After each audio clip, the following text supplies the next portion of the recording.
weekend. Happy Mother's Day to all the moms out there, and happy Monday. So,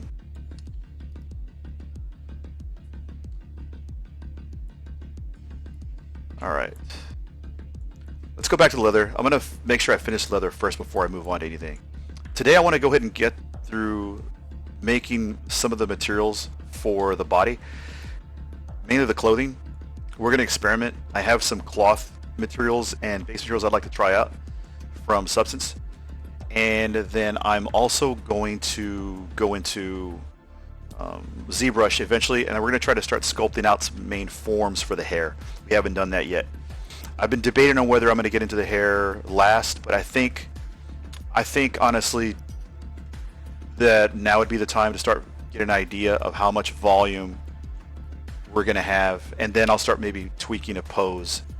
So without further ado, let's get to the boots and let's get to this leather.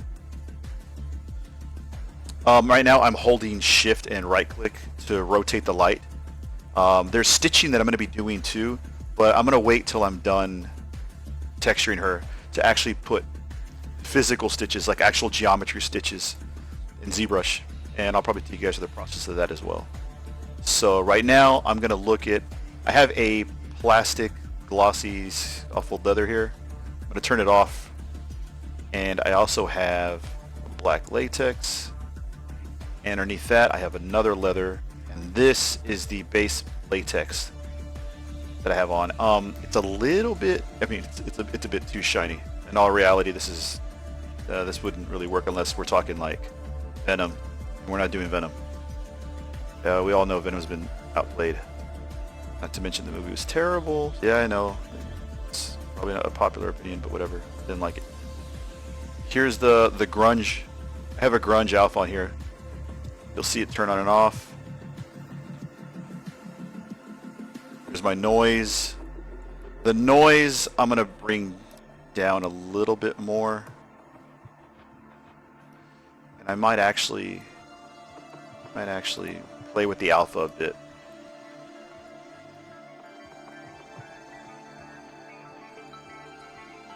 Let's see.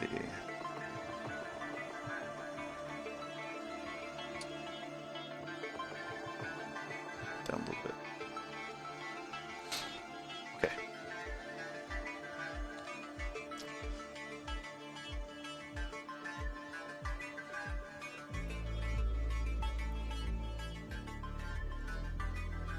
Let's go ahead and just lower that a bit. Actually, I might just change this down.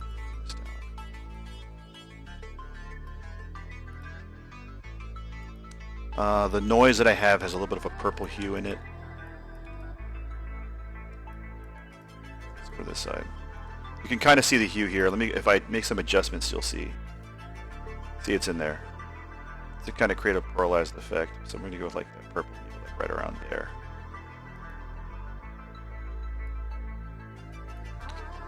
And this alpha fractal.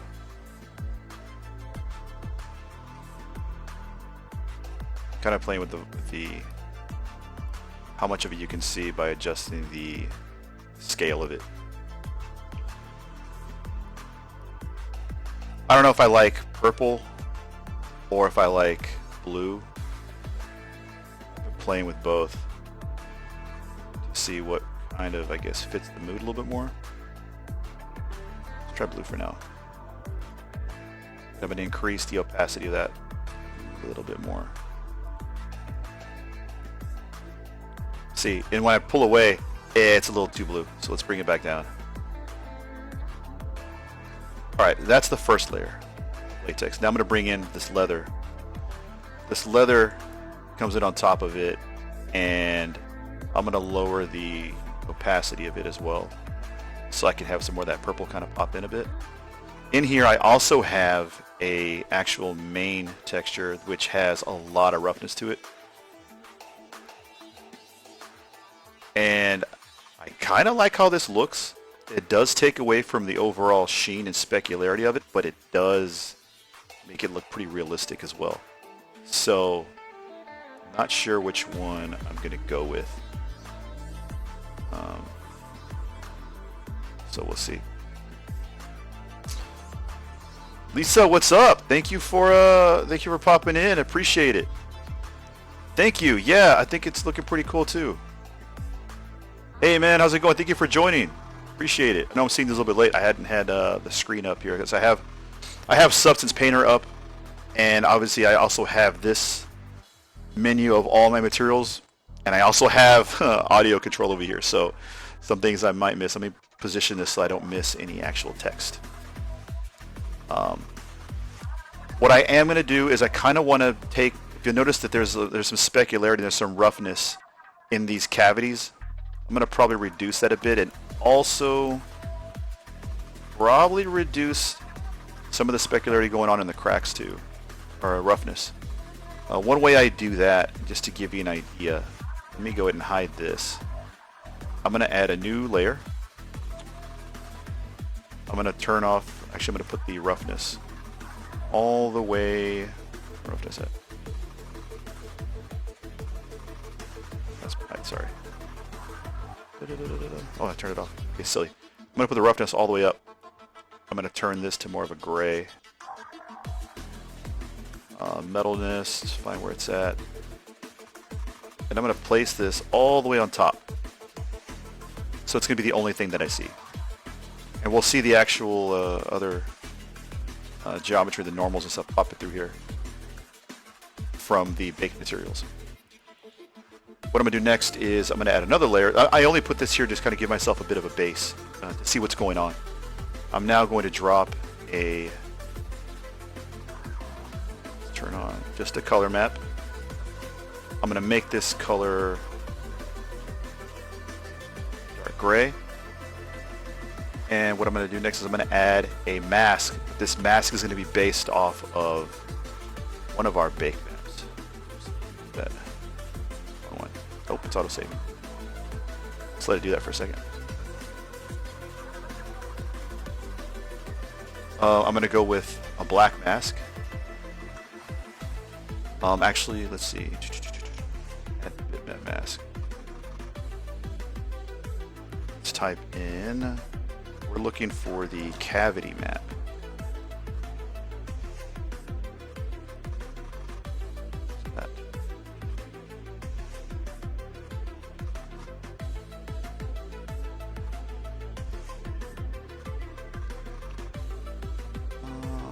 We're looking for modern classic. This is it.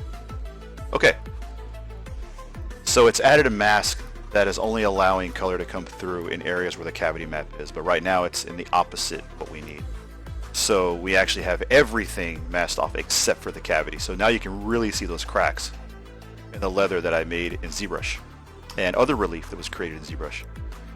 I want to reverse that. So we're going to go down over here and we're going to add levels. Once we add levels, we're going to invert that, and now we have the opposite of what we need. And I'm going to increase those levels and adjust them right about there. And it's going to emphasize the cavity areas and all over the legs. To do that, I'm going to now go back to our original material or layer, turn off color, turn on the roughness, and in here I'm going to make this all the way where there's no roughness at all whatsoever. So with this now at the top layer, when I turn on my other materials, I turn off color,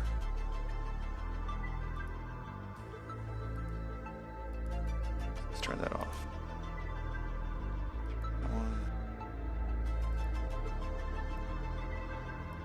So there's more breakup now of where the leather's at, and we have we're actually hiding some, things are starting to look a little bit darker in the creases.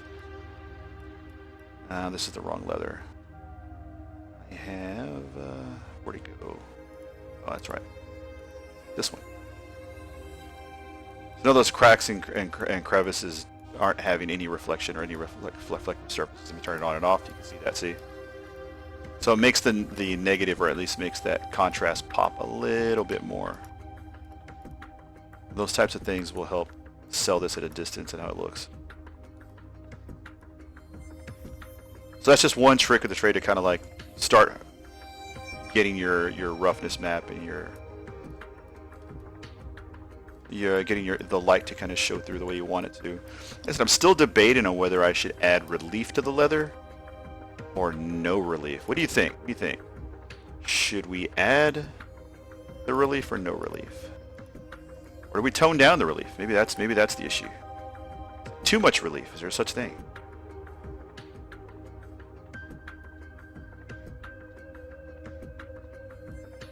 Is that where it should be at?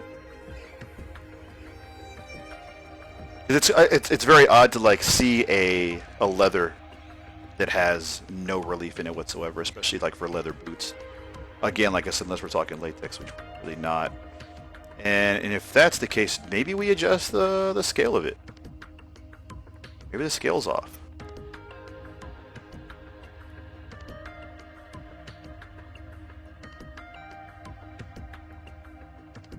Let's go back down to here. Larger scale.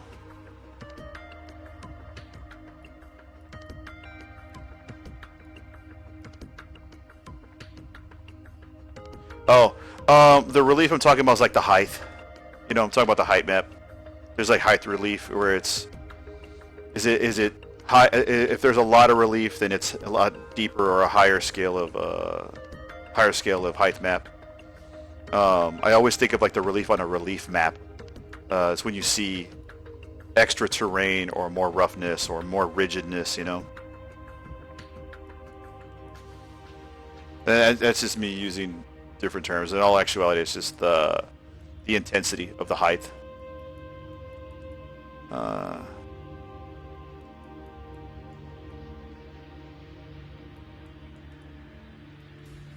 Okay.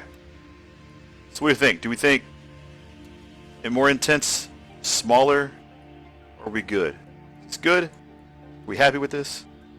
I also have another layer that has a little bit more damage to the boots.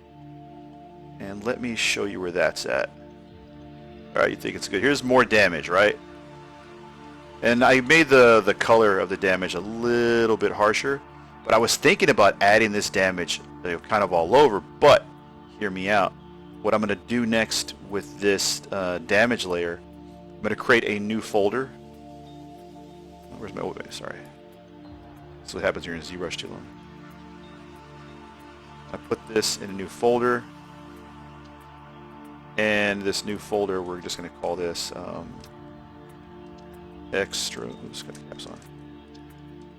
Extra damage. And I'm going to put a mask on this as well. And this mask, we're going to make it... let's go all black. So now it's gone. But what we're going to do what we're going to do now is, because I'm already happy with the... I'm happy with the areas around the creases. I'm going to, let me see here, it's down a bit. Let's look into painting. Let me make sure this is turned up all the way. Sorry, I just reinstalled. I had to do a reformat of my machine. It had to be done. I hadn't done it in like a couple years. So it had to be done. But now that we did that, I also completely forgot to like reinstall and go through all my goodies, all my preferences and whatnot. All right, so I'm gonna come through here, and because I'm unmasking now, I'm unhiding areas. Now I can add the relief. And let me go ahead and hide the boots, so we're just working with that. So I'm gonna go up here and just hit the little I button.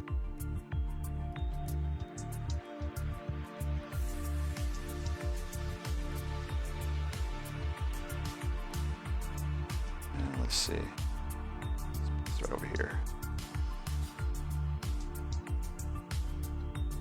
Scale down a bit. I'm going to paint in a little bit of extra damage from that other layer that we had. And you know what? I think, They don't know if I should start doing this asymmetrically. Yeah, asymmetry is the way. Let's do that.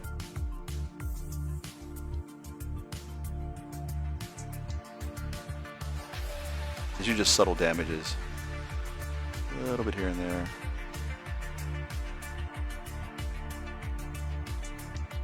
Also, if you want to delete, you want to go from subtraction to addition.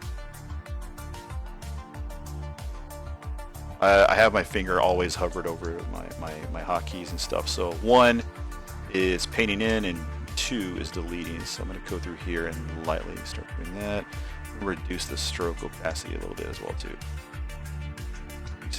So I go between 1 and 2. You'll see the icons and stuff changing up in the top left corner here. That's because I'm just hitting 1, 2, 1, 2. Constant like little give and take. Not to mention, like I said, I still do get my pressure sensor on. Updating my drivers was a pain. Like this Wacom just was like, it kept reminding me, you need a new Wacom tab, you need a Wacom tab. So I should probably get a new one. I mean, yeah, well, I'm not getting a new Wacom tablet. I had to find the right drivers. It took forever to find the right ones. It just wasn't reading. It wasn't reading my Wacom at all. Every single time I would go into, it'd be fine. It'd be functionally working in most applications, but ZBrush, where I used it the most, every time I went in there, it kept disappearing, or my icon just stopped working, or the cursor, I'm sorry, would just disappear. Not ideal. Not ideal.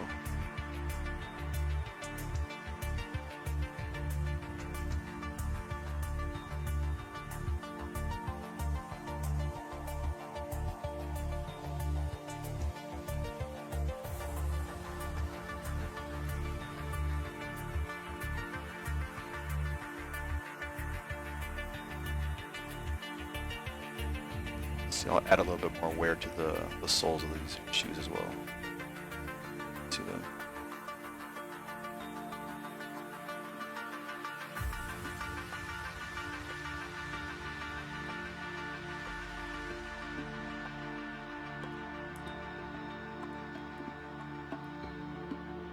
Actually, you know what?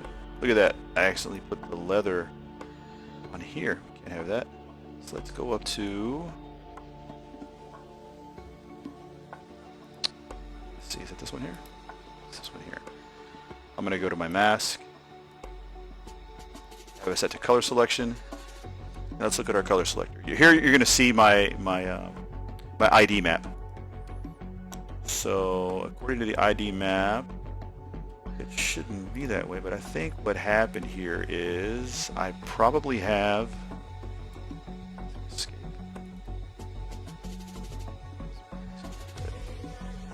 There it is. Okay. So what happened is I had the tolerance for my ID map selector a little bit high, and it picked up the heel. I have the heel, let's see it. And this is where the benefit of labeling things comes in. Text, base layer. Let's see, what do I have my... I actually don't have... Let's go back and we'll fix that later.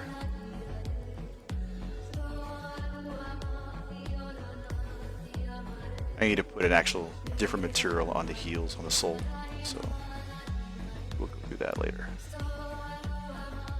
But let me go back to what I was doing. This was the open up. Let's see, leather, extra damage. Click on my mask. Start painting in again.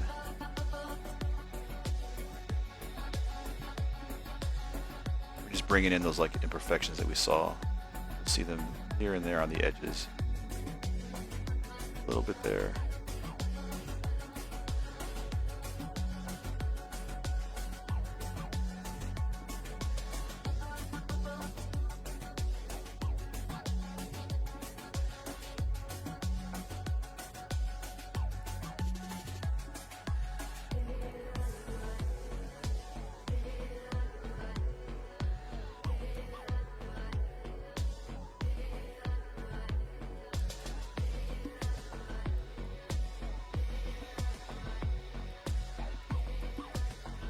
Alright. I'm kind of happy with these. Add a little bit more near the knees. Imagine this is the area that sees the most bending and strenuous activity from like the heel, or I'm sorry, the top of the shoe. There's most wrinkles and cracking of the leather.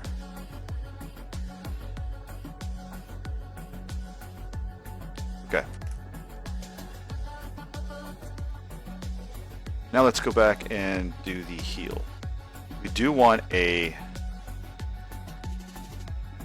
shiny reflective surface, but this is a little too clean. So I'm going to add a new layer over here. I'm going to go back to my my collection of brushes that I'm sorry, the collection of materials that I have. We have, let me get rid of that. These are our smart materials.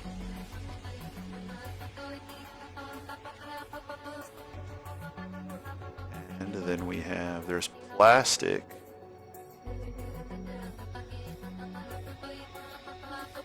Some plastic glossy scoffed. Let's try that out. I'm going to place this right above.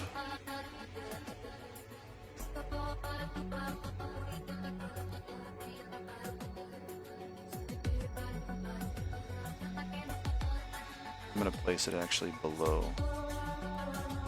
What I'm going to do next is we're going to go over here, and I'm going to right click on it, and I'm going to assign mask with color selection. And this is where we use our ID map. It's really important you set up a really good ID map either in Photoshop or when you bake your materials in Marmoset. I love doing it in Marmoset. So now we're going to go to color picker. I'm going to pick the red, and we're going to pick the blue over here. So now those materials are only assigned to what we selected. We're actually going to place this now above. Come on, let me do it. Oh my gosh, it's not letting me.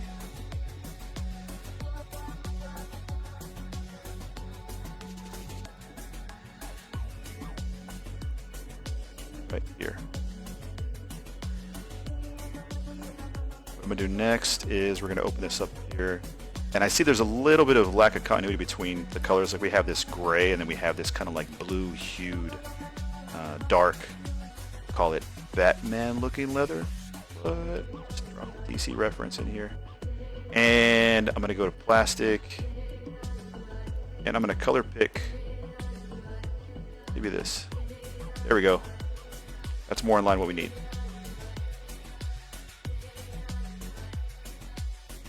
How do we feel about that?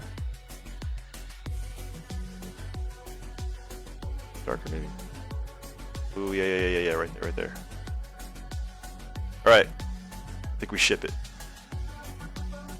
Oh, you know what? We totally forgot. We are not done. We're not finished. I have the well, you know what? Maybe we are finished. The fabric came out actually pretty good. I wanted kind of a stretchy looking material, but I think we actually did a good job here.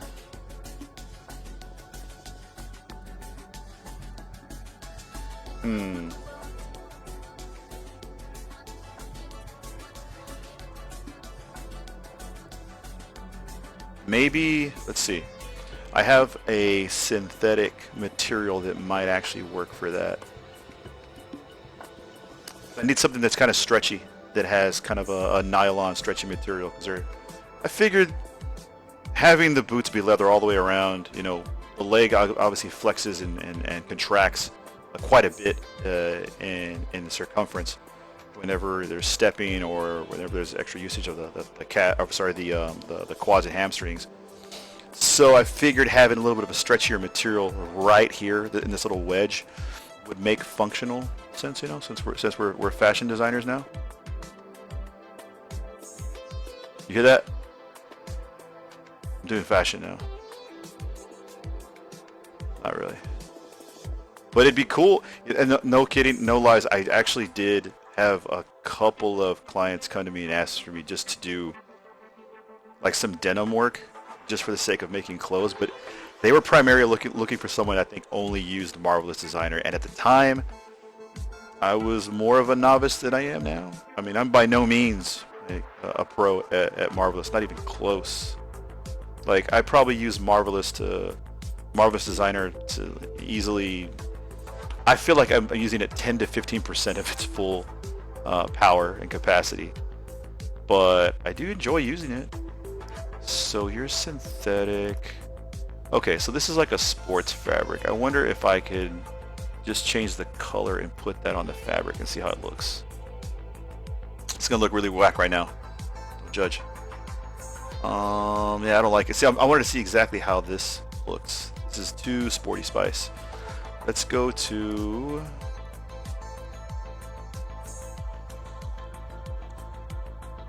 Let's go to our base materials here. Let's see what we got. Fabric knitted. Actually, this is kind of cool. That might work. Let's put that there. And what I'm going to do next is we're going to increase the scale of this. And I'm going to now do a color mask again. And again, here we go with our color picker.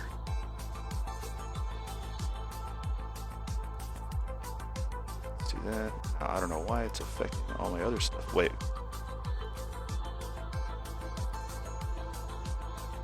Oh, that's that filler. Okay, we need that. Okay, so I kind of like what it's done here. Now I can adjust maybe the size of it.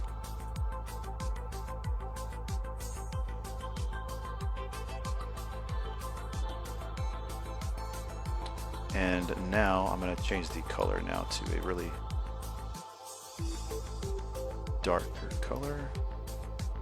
So add one that has a little hue, the rest of this. And then we'll change this one down to like black. Maybe we go a little bit lighter for this one. Give ourselves a little bit of contrast.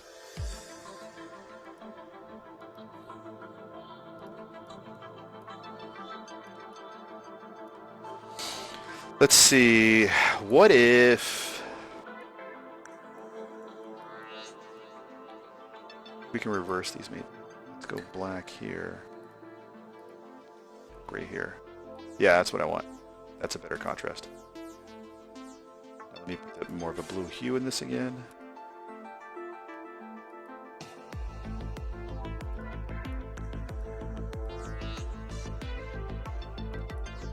What do you think? Darker? More contrast? Or we leave it?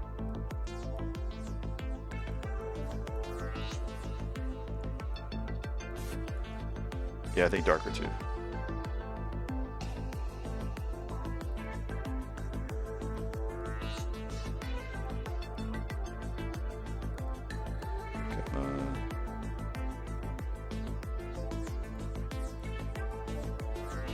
Yeah, I'm good with that. Okay.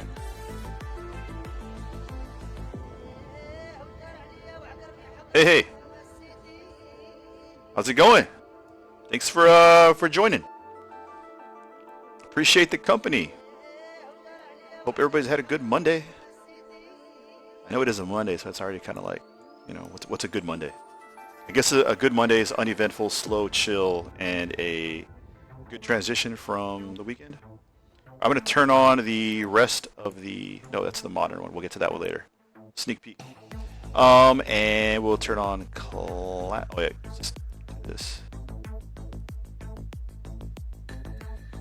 We'll turn on classic. Classic. Jewel. Bottom. Head. And we'll turn on the... Is it this one? Yes. Okay. All right. Now let's work on the cloth. I've been trying to figure out what I want to do.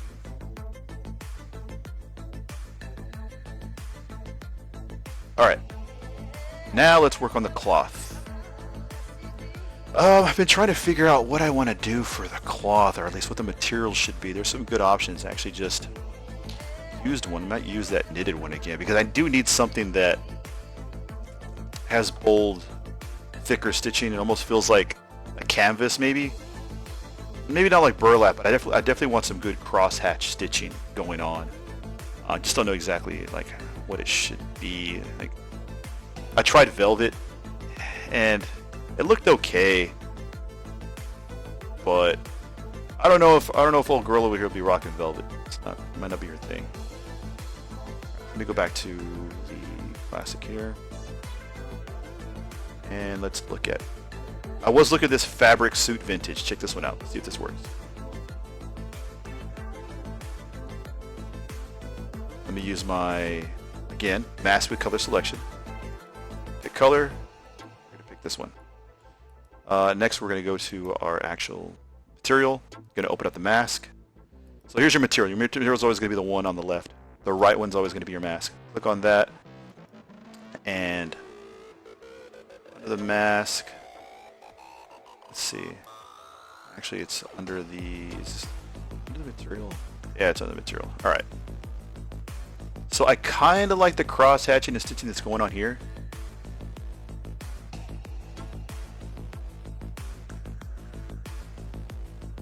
I think that looks pretty good. But obviously, let's try it with much darker color.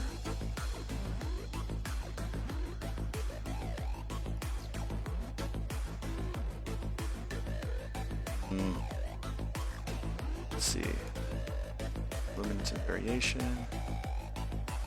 Let's change this to more of a... Again, I'm adding a little bit of a blue hue to a lot of the stitching. She needs snow boots. Well, we gave her leather boots, so it's the next best thing, right? I didn't add any furry ones, though. There's no furry leather boots. These are just actual thigh-high, you know, devil enchantress leather boots. It's too much variation. Let's probably bring that down a bit, like there. Let's pattern up.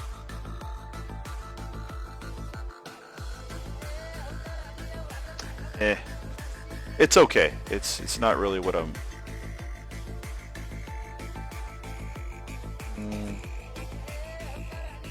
A little too uniform for me. What I think it does need is some more breakup and movement. So I'm actually going to go over to, for those of you who don't know what I'm looking at my, I have my window here of options in the my assets. I'm going to go over to one of the smart materials, and I'm going to grab one of these fabrics, linens. Fabric linen worn flannel. Hey, you know what? Maybe she's she's the Goblin Queen lumberjack. What? Like nobody saw that shit coming.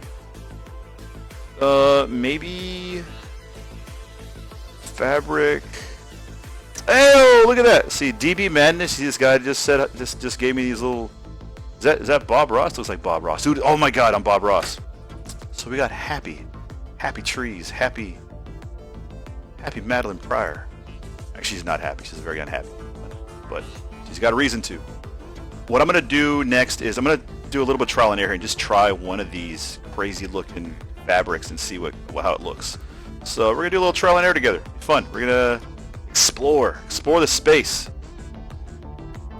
All right, so this looks like hot garbo, but there's potential in everything here, right? What if we got this base color? And what if we turned it down to like black?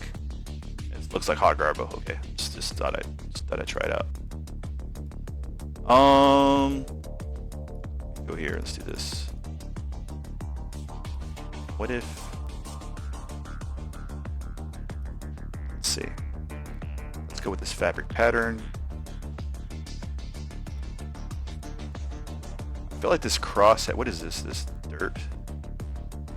Where this? Okay.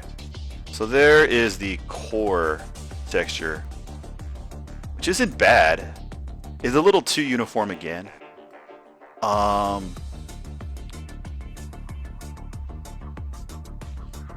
But I do kind of like this warp effect that's going on with the material.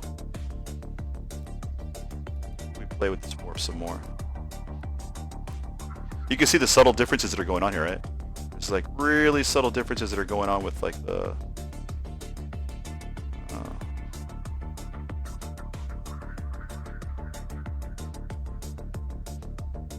Alright, so... This is fine.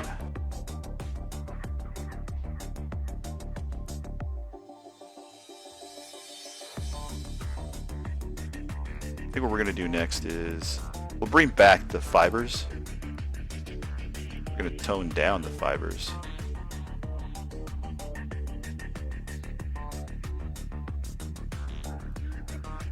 Okay, so the fibers are toned down.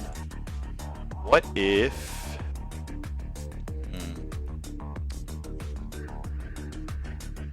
What I needed to do is... This fabric pattern's good, but I think I need to just... I think it needs more... Broken down some.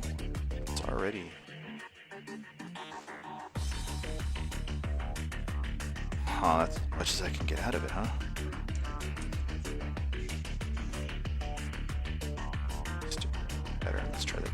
So.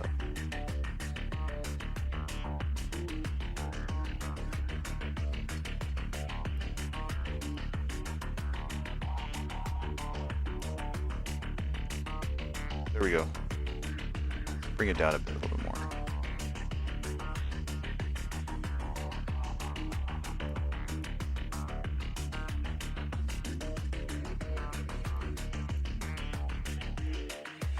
Okay. Oh yeah, DB Madness is my good buddy Mike. Mike, how you doing, man? How was your Monday? Another day in paradise?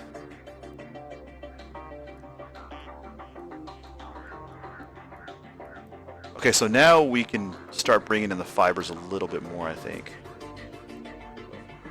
Saving.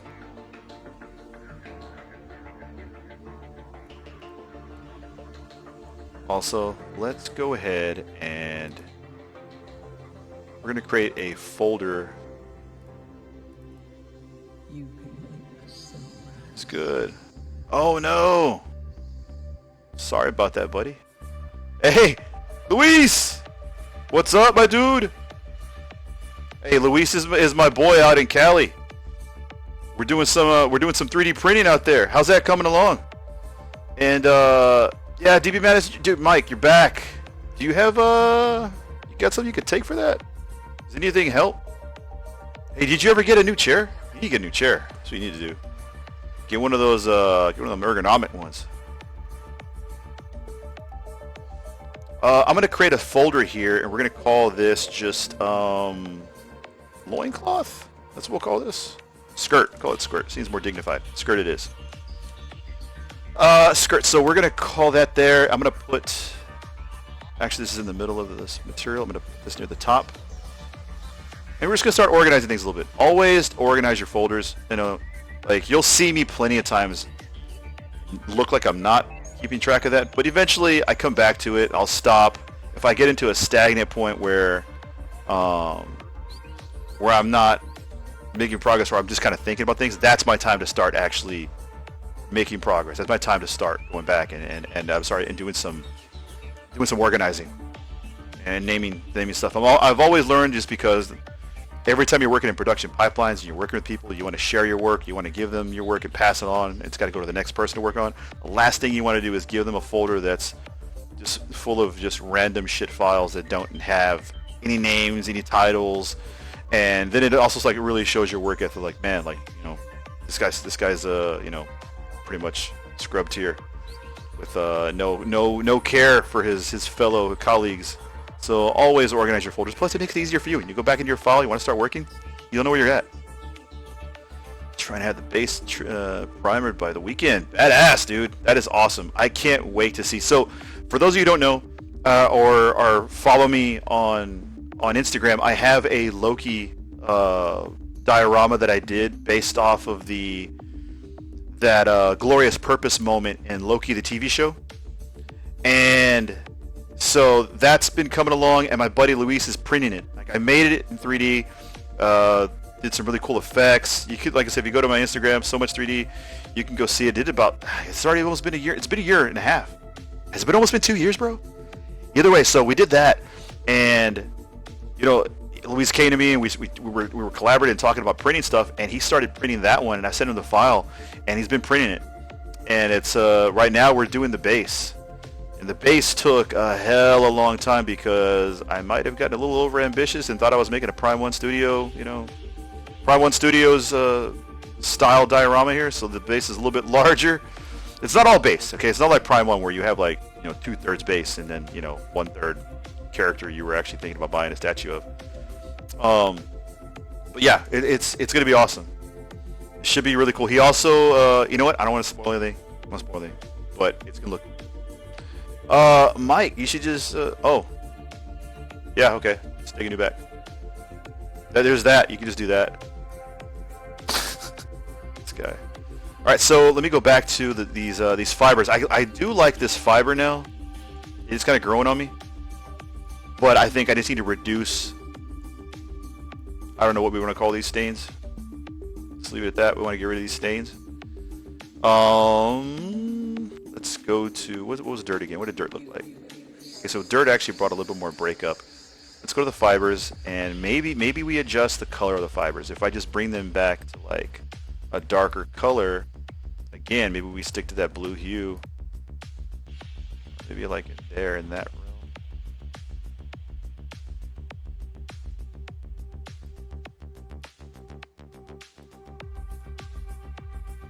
I don't know how to feel about this.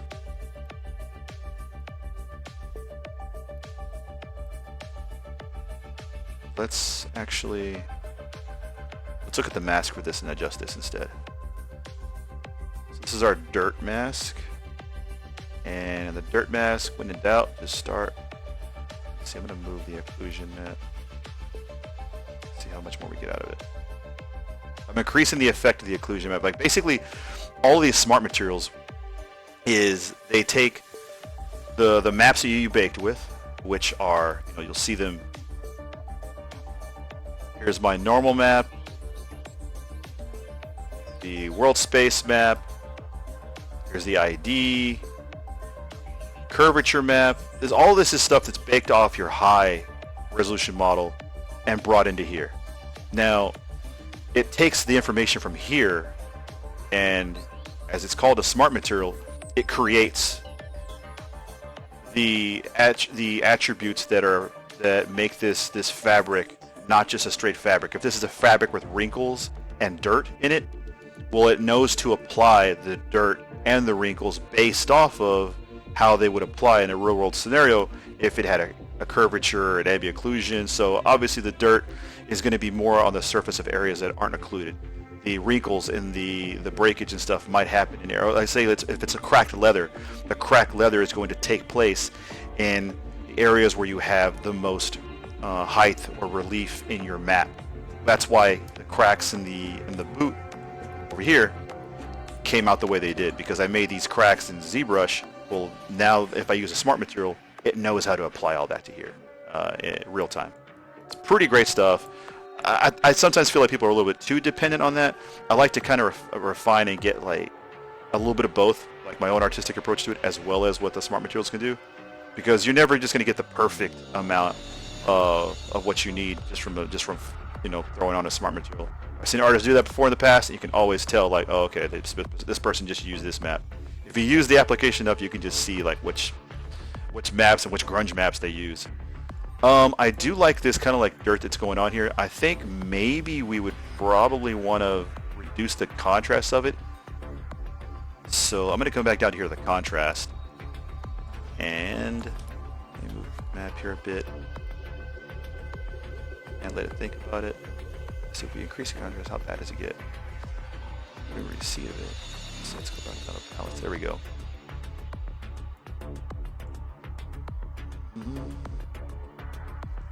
Let's see.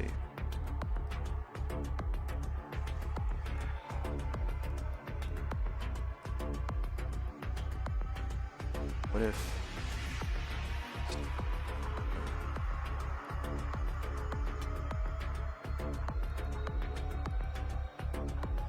too much here. What I could do is, what if I...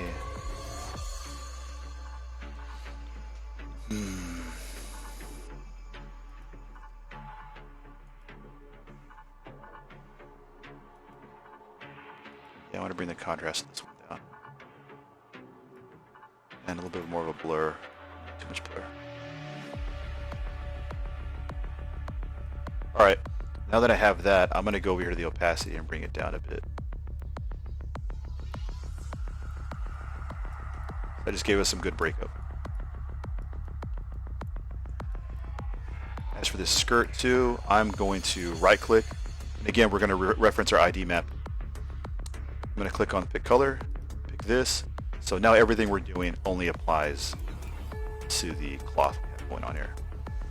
Now looking at Madelyne's skirt up here in the top, and as you can see it up in my reference, you know, are we happy with it? Is it too dark now? I'm trying to think. Like, she has a lot of light on her that always casts a great specularity on things. But a real world scenario is just a dark cloth you really can't see any highlight to. Maybe there's some. Maybe we do add a little bit. So let's go back down to the fabric vintage. And maybe we add some roughness. So how about actually, you know what I will do? I'm going to add roughness based off the probably curvature map. And like I did earlier, I'm going to create a new layer. On this new layer, which is now has every attribute turned on. I'm going to turn off emissive opacity. We're going to turn off the normal map. We're turning off the metalness. We don't need that. We don't need height either. All we're going to focus on is the roughness here. And if I turn off the color, you'll see how the roughness starts to go up as I'm making adjustments to this. Right now the roughness is a little bit... But what I'm going to go in here, I'm going to make a new mask, and I'm going to make this mask based off of a bitmap mask. I'm going to go back into my my maps that I brought into Substance Designer or Substance Painter, and I'm going to click on the classic big cavity. This is the one that I made that has... Alright, let's go ahead and turn on our roughness map. Here we'll be able to see exactly all the roughness that's going on. I'm going to go to levels, or I'm going to add levels to this.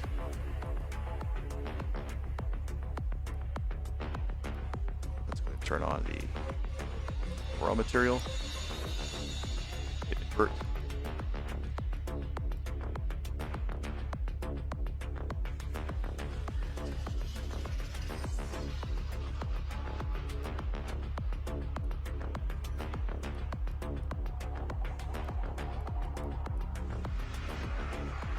So now this cloth has a little bit of sheen to it.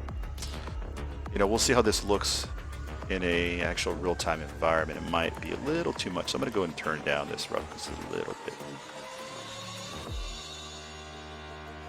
And I do like the idea of adding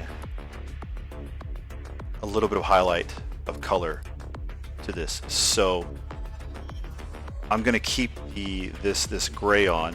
I'm going to add another mask based off bitmap. I'm going to use the exact same one again. Go to levels.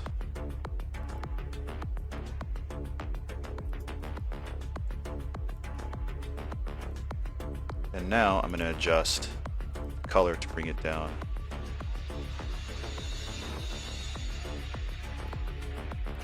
Let me see, let me go back to levels, invert.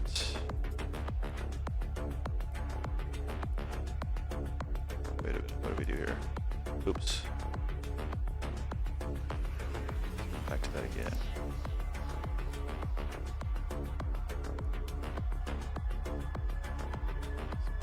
Right. Maybe let's use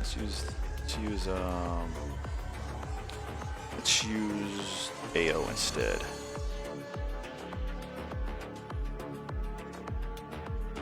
Jump over here.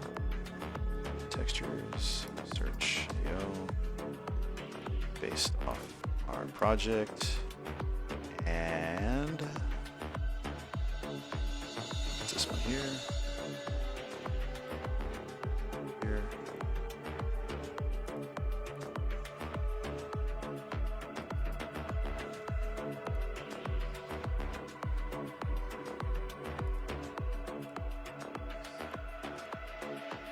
Let's add a black mask. Should put a drag and drop in here. I can't do it. What if I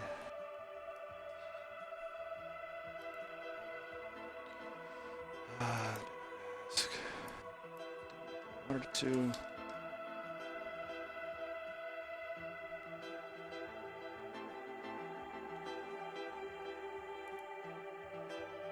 All right. Now I'll do the levels again.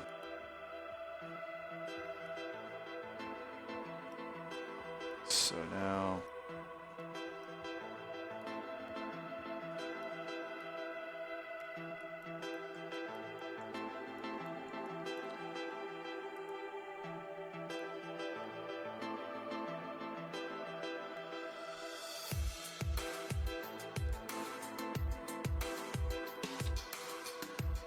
trying to go through and see what feels good.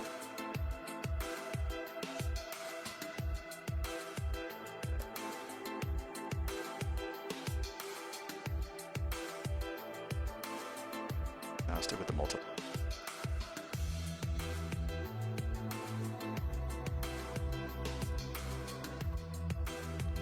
All right.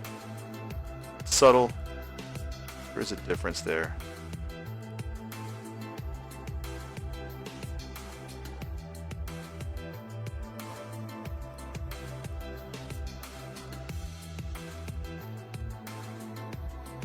All right, let's go back to fibers again.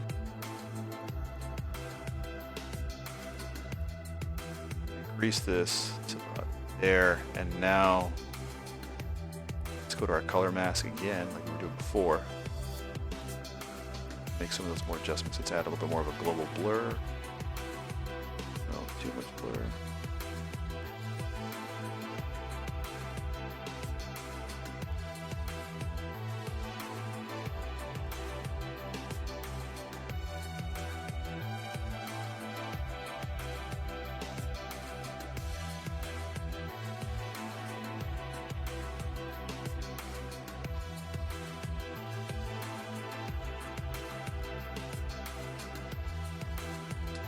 See what else we got. I'm just kind of going through here and seeing what feels good. A lot of times, you're just not going to know until you just start playing with these sliders and see exactly what feels good.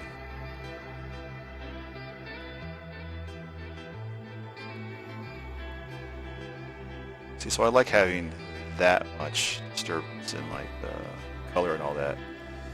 But bringing this down, like here.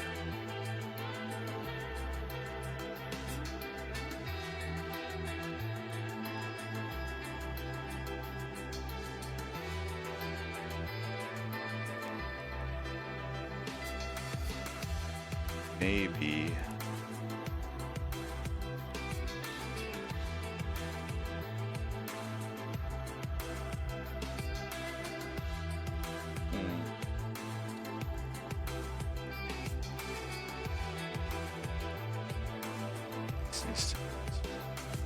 Let's see, where should we place these two?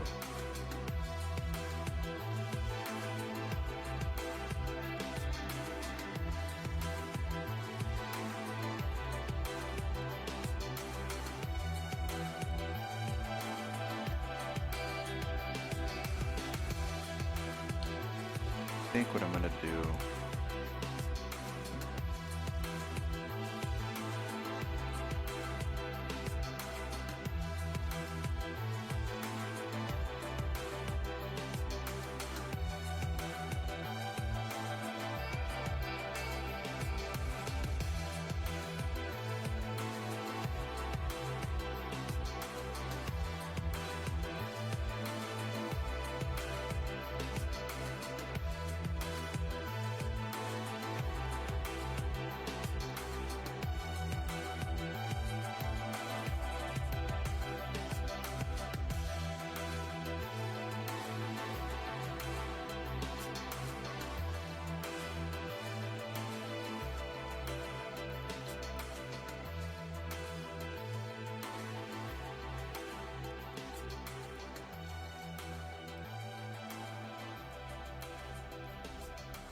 I think this is good, but I think I don't want to have it all the way cascade to the bottom. So I think what we're gonna do is I'm gonna add a folder to this. I'm gonna drop this mask or this layer into a folder. I'm gonna give this a white mask. Make a Wacom tablet. We're gonna come over here, and I'm gonna start to paint some of this out.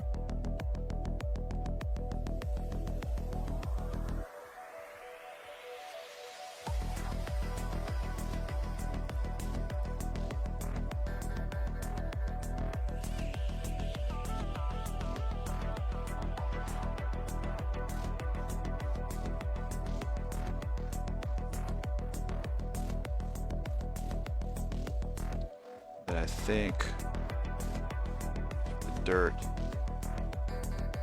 or the fibers, this one here.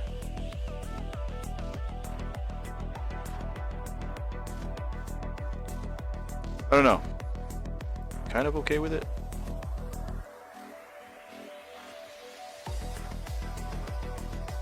I also plan on going into ZBrush and adding fibrous meshes coming off the edges, especially the threading in between the holes and all that.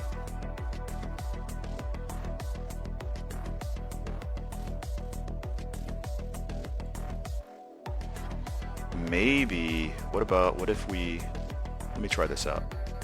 Let's do another folder. Fibers. I'm gonna name this fibers. We're gonna add a white mask to this. What if I remove this area and the dirt and all that stuff kind of just gets up near the bottom?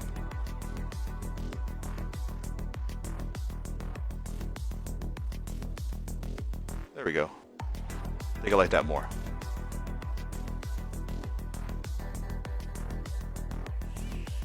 That way we have more breakup over here.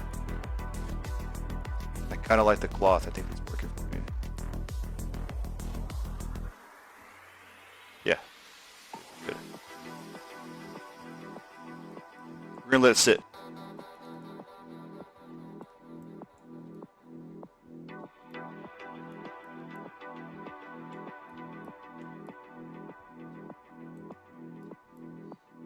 Cool thing is now that I have this, I can like kind of a nylon stretchy cloth. I have in my materials here a couple of options. I did see one. Oh gosh, look at how gross this looks. This is going to be interesting. I saw this and I was thinking maybe I can use the height pattern for something, but this is called dyed pig leather. Yeah. What? It looks pretty awful. But what I was playing with here, I'm gonna turn off the color, is I kind of like if I reduce the height intensity, and all we're left with is kind of this porous texture like that. Does this look a little interesting? Obviously I got to do another one for this ID over here. So in fact what I'm going to do right now is I'm going to get a folder, drop the pig leather here, and we're going to next go to add color picker, and we're going to pick our shirt. So I'll do that one since it's on a different axis. So, like I said, I kind of like what's going on with this porous, and it adds to the stretchiness there, the length shade texture that I have going along with the rest of the object. But let's see this. Maybe try that color. That's weird. If you change the color, it only changes the inner part, not the outer. There has to be another way. Ooh, super gross.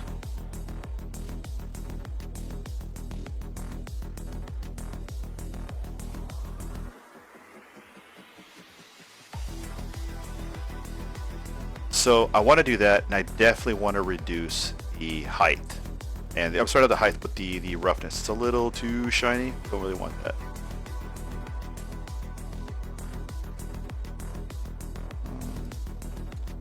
Ah, here we are. So let's change this to, let's go up here. Here we go. We're gonna see some mad changing now. Let's go to the blue.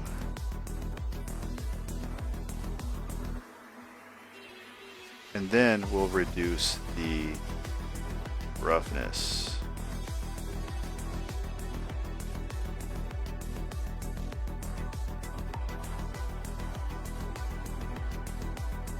Wait, these roughness aren't that.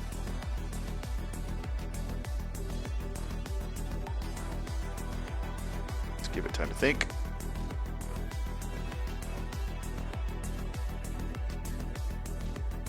And not much changed.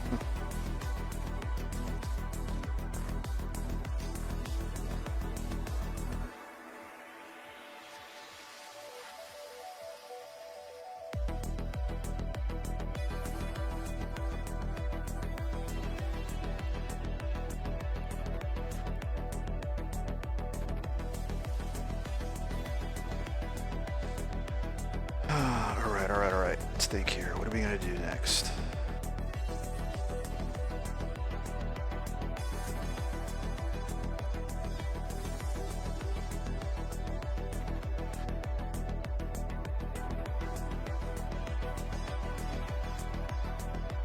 Actually, yeah, let's bring down the grain. Grain actually made a big difference. Wrinkle intensity.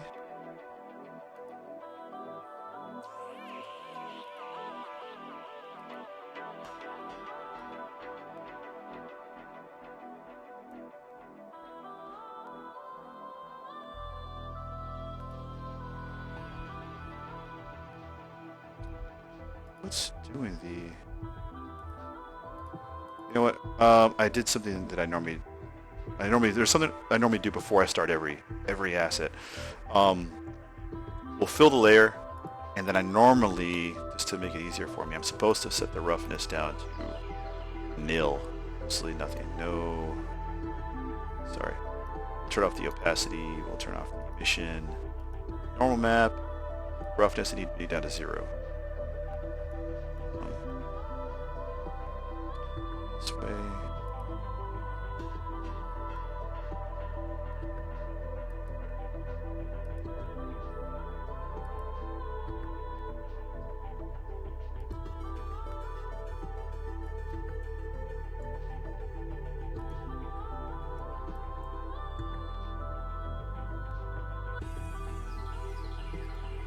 Gotta figure out exactly what's making the roughness react the way it is. Okay, there we go. So the roughness is now being controlled by me. If I add a layer at the base that has 0 roughness, I'll get a truer idea of what's going on. If I have roughness turned on, whatever changes I make to the material or the texture are not really going to be reflective if the base is already reflective to begin with. Does that make sense?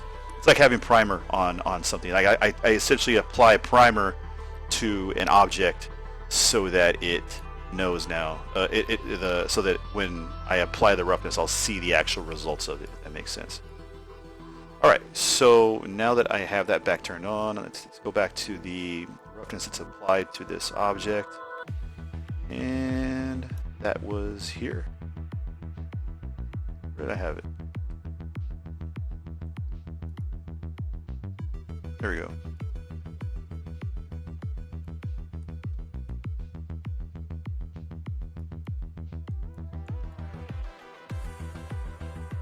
And here is the grain roughness, or grain smoothing. I say we leave the grain. I kind of like the grain on it. Cracks them out. Oh, snap. All right, that was a really big slider.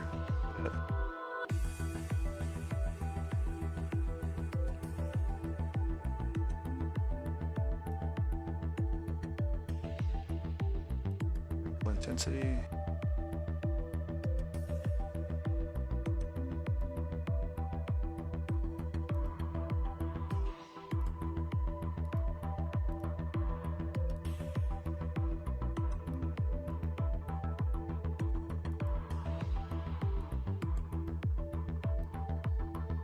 Right.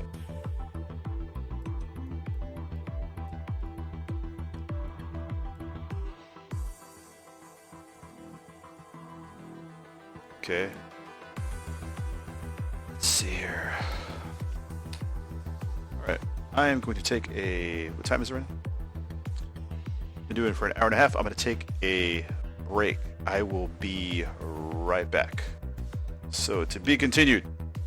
Hope you're still here when I get back.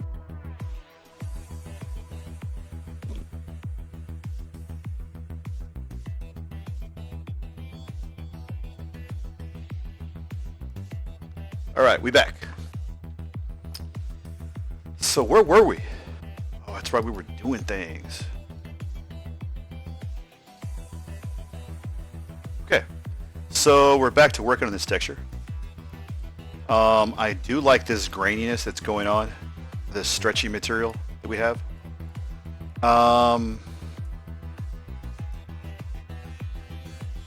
Like, let me make this. I'm going to turn off the leather.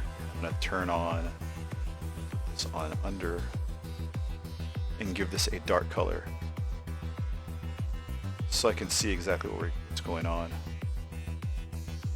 So I can tell there's a little bit of normals are kind of coming through here. Why aren't I seeing more of the normal map? What's going on? Is our normal map not turned on? What's going on here? Let's just get to the bottom of this.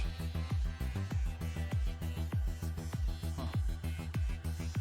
Normal map's turned on. Oh, I'm not seeing it too much.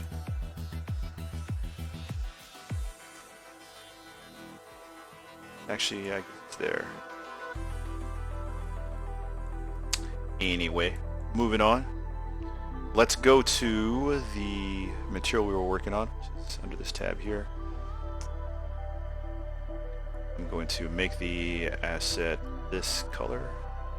I'm going to turn on. Alright.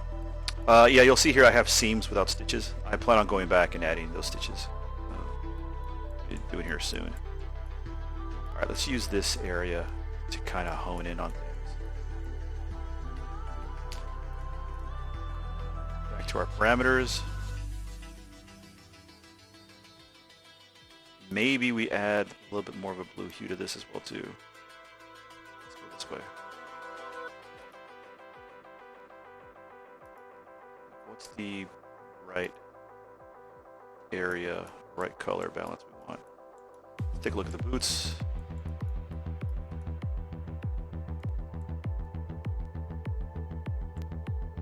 Yeah, look at that. Now the cloth is looking super dark. Wait. Is this how I left it? Did I turn something off? I feel like I turned something off here. I feel like it wasn't like that. Alright, let's go back over here. What did we do? Go to classic. Oh, I know what happened here. I know what we did. Let's do this. I'm gonna go to mask by color. That's what happened. Aha. Let's go there. Click that. Alright. Now we got our cloth back. Ha! I swear. Always trying to sabotage myself. So there's that. We're still happy with it. But are we happy with the look of this? I don't know. Maybe we need more specularity, I think. Maybe we should make this pop some more. Maybe it should be tighter, a tighter specularity. Like this is right here. See that sheen? Right, go back to our other. Maybe.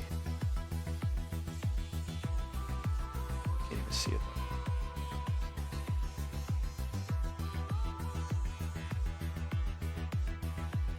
We can add that color.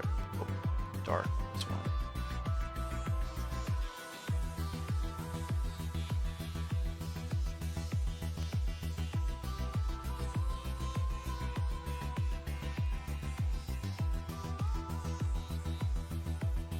I think what I'm also going to do is actually let's hide this.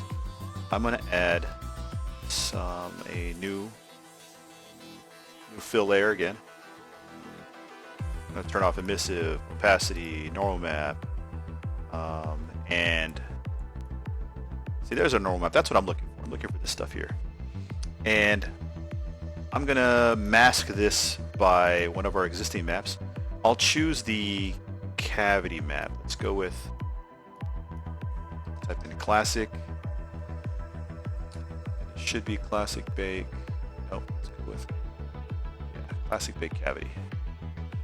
Here we are. We'll turn on layers, or sorry, levels. I'm going to increase that. It's going to think for a bit.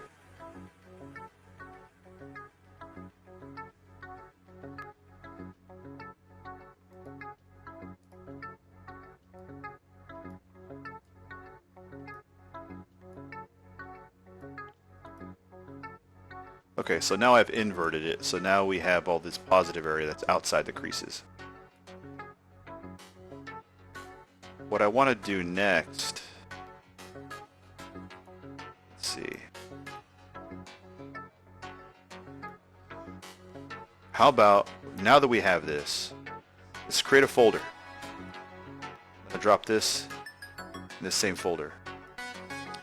And now I'm going to add a mask to this folder, which is now has this light color, this light white that has the positive of the cavity map. We're going to go to mask by bitmap again, and I'm going to choose AO. That should be this one right here. Yep. Okay. Bear with me here. I'm going to add levels to this as well. And I'm going to increase this. And now we're masking off the areas of ambient occlusion that don't have the extra relief pattern that's going on. And we're actually concealing it more into the crevices, which means areas that are closer to the surface will have this lighter color that we have. So I'm going to increase a little bit more, maybe create some more contrast about right there. Let's add a little bit more here. It's a little bit too much.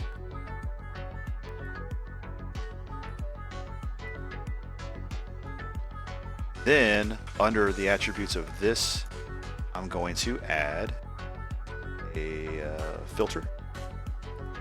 And I'm going to type in blur under filter. It's a little too blurry, so we're going to get in closer. And I'm going to find the edges of this a little bit.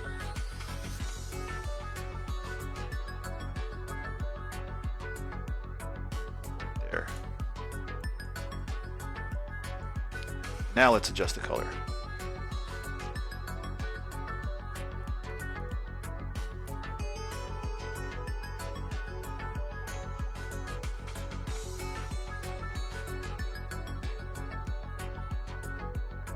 Okay. Now let's turn on the other one. Okay.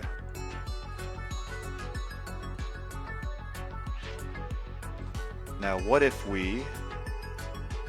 I turned off the roughness here and just had a little bit more roughness in this area? Let me go ahead and change the color now that it's really too blue. Let's get a little bit darker. Not bad. Shinier.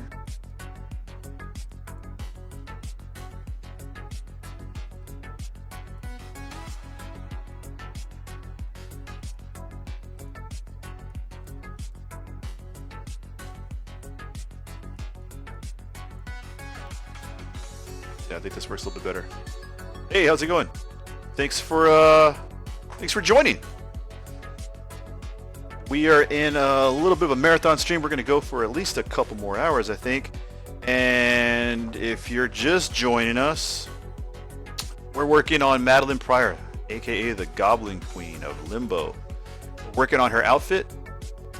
And I'm trying to find a really good calming, or I guess a point where I'm happy with getting enough specularity and texture on this this upper body texture on her. So I want it to look like a stretchy kind of nylon material. Well, I'm happy and I'm flattered that you just got home from work and you decided to join me here and work on some 3D with me. Where are you located at? And just because I'm drinking coffee at night doesn't mean we're pulling an all-nighter. Or gonna go to sleep at some point tonight. Let's see. Let's go to the. Oh, awesome, dude! California rocks. I love California. Part of Cali. Look at that. Oh, Burbank. Boosh. Burbank's badass. My buddy Suarez, I used to be my lead over at my first animation studio. He's in Burbank. Went to go visit him one time. Burbank's pretty awesome. Super close and centralized. We were able to go jet everywhere. Like we were in Malibu one evening. We went to what's it called? The Hollywood Bowl area. We also were hanging out on Venice Beach. Like all of it, and also Santa Monica. We were all like it all felt like within 35-40 minutes from everything. Yeah, it's pretty rad. Good, awesome. I hope that's been a good move for you. Were you always been in Cali? How's the weather up there, man? Like last time I was in Cali, it was not ideal Cali weather. Took me by surprise.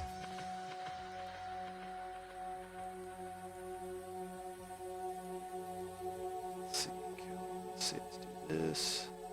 Let me drop the roughness. Okay.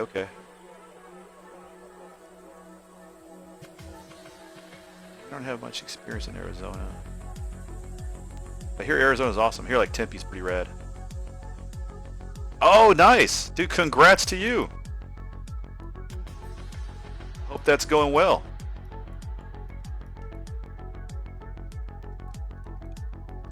Alright, I think we're pretty happy here with this. Let's go ahead and increase. Let's turn off our specular, our blue spec. See the difference here? With it on and off. So here's the leather at the base, and then we add this guy in here. This really makes it pop. Let me see, maybe I should.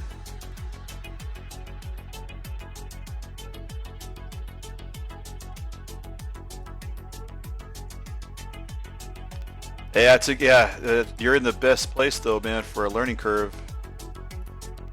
Like working with fellow colleagues in the industry is always the best way to learn. It's like you get like this infectious vibe of working alongside a lot of other creatives. Like I know for me, that was always my favorite way to learn. It's just working side by side with other people that are just as passionate as you are. I think we're good. I think I like this.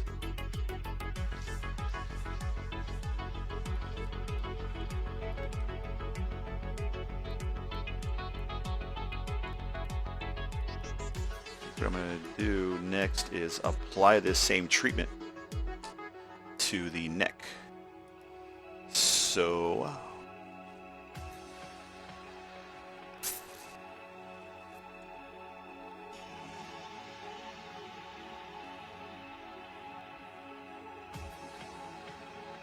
that's cool, man. Happy for you. Yeah, I'm in Texas, so there isn't a lot of gaming studios. I mean, I go to Austin. There's gaming studios there, but basically for the last few years I've been working. I say few, it's crazy. It's been a few years since 2020 now, but it's 3.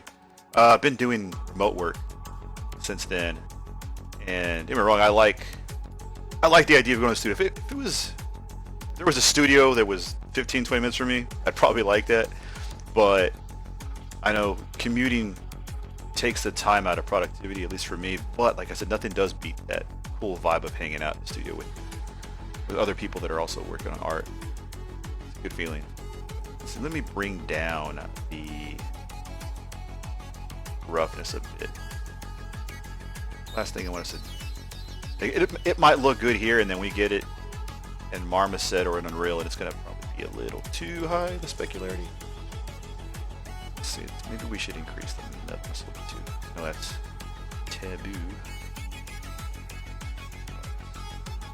Maybe that works.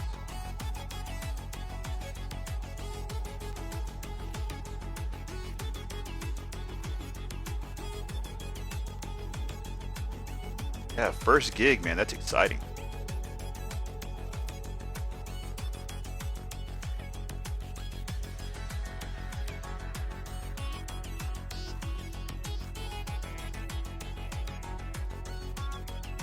Okay, I think we're good. At least I'm happy with this now. What I'm going to do next is...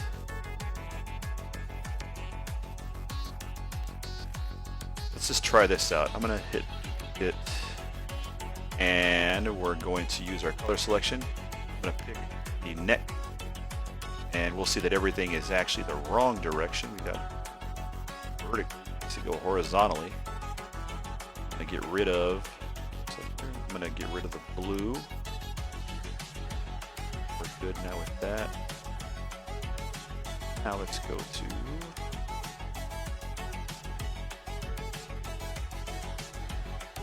it's generator.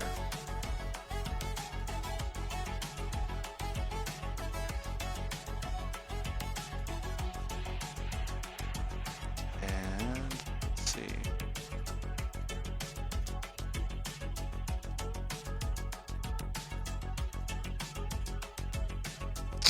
Where's it at? Where did I have it at? So the neck is cloth sculpted. The torso is cloth sculpted. The cloth is down here is marvelous. And same with the modern version. Like, we're doing two versions of the same character at the same time. So if you look up at my reference in the top left corner of your screen, you'll see the two versions. There's on the upper version is the classic version of Madelyne Pryor, and then there's the modern version of her that's been depicted in the last year or so through the dark web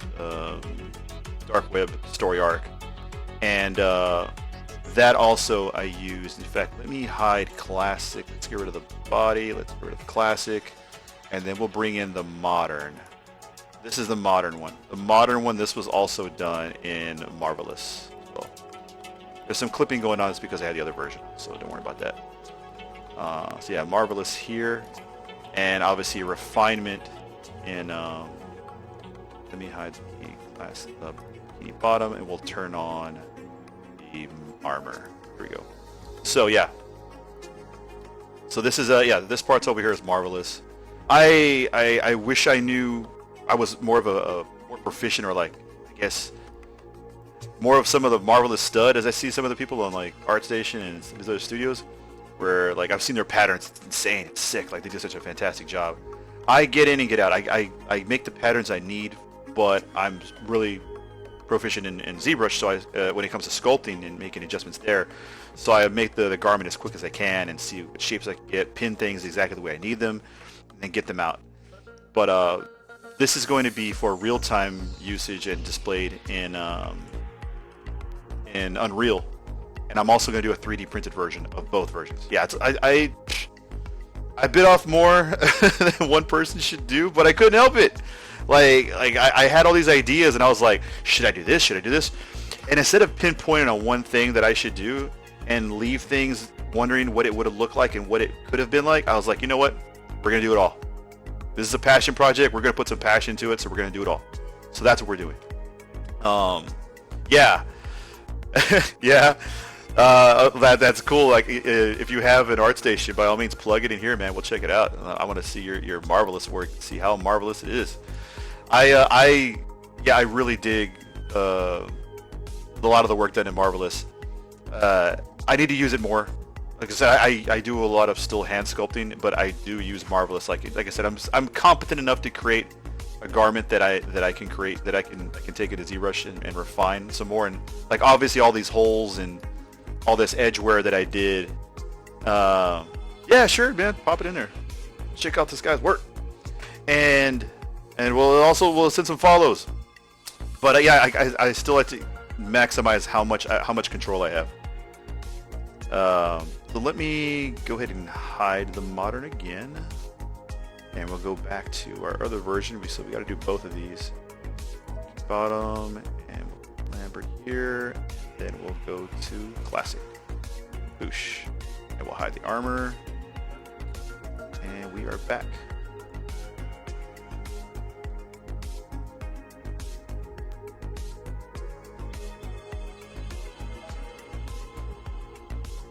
Hey, cool.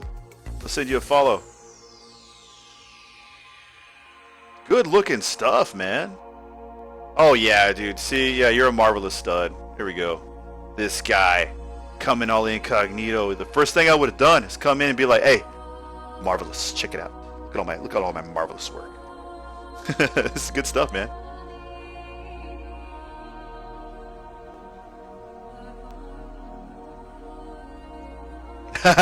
Nice. Okay, I'll keep the cloth in here at all times, even if we're not working on it. I'm just gonna keep some cloth on my screen.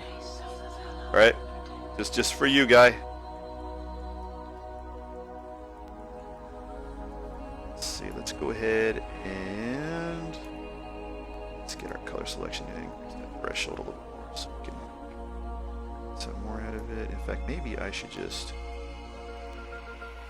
under here.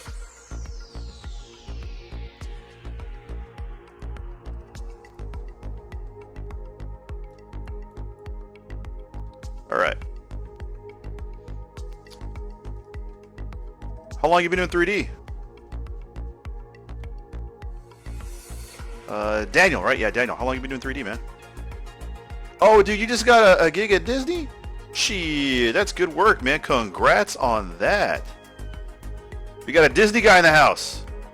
Always a fan of Disney. Can't wait to see what you do there.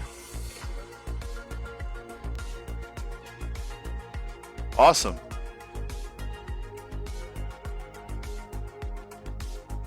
Yeah, I'd say I've probably been using Marvelous for a year and a half. Yeah, a year and a half. But it's weird, like, once I see a lot of great stuff, I'm like, man, like, it reminds me how much of a novice I am at it, and I still have plenty to learn. Yeah. That's great. Pretty awesome, man.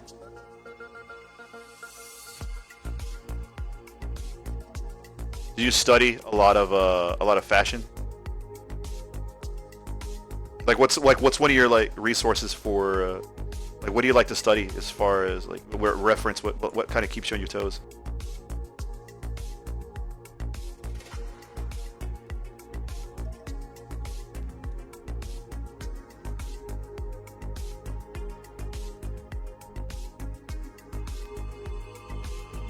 No, I have not yet, but we'll see. Like, I thought about that too, and then I was like, dude, what are you doing? Like, you're giving yourself even more work to do. Like, keep this within the realm of finishing this year. Because I mean, we still have like our day-to-day work. But yeah, oops, wrong one. Let's put this on this guy.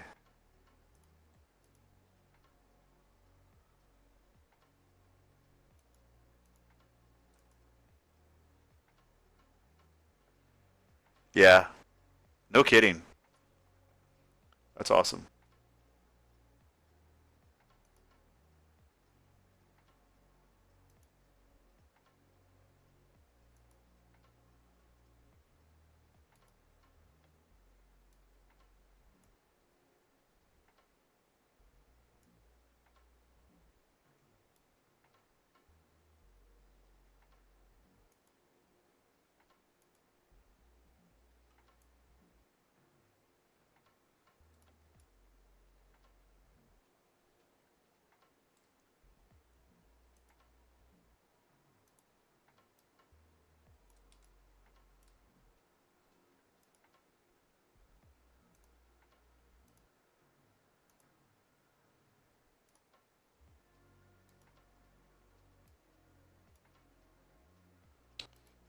Getting confused with my own layers now.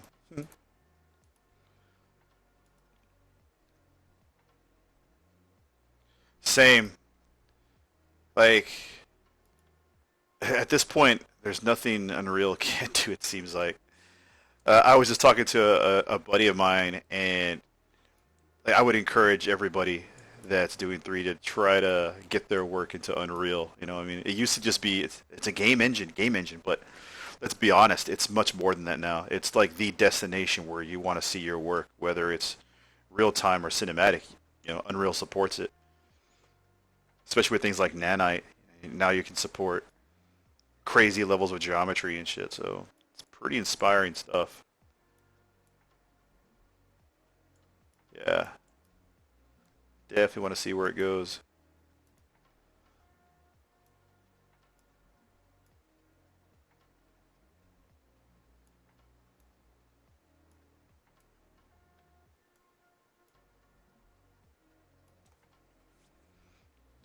Let's see.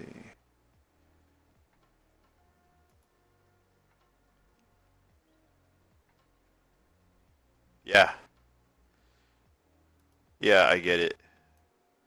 Um, like 3D is my jam. Like I love working on 3D, so I'm always kind of doing it. You know, I'm always on my free time. It's like this was my hobby as well as like my career path. You know.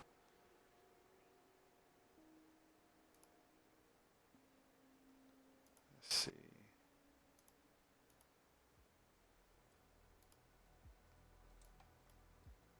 Let's bring that back over here.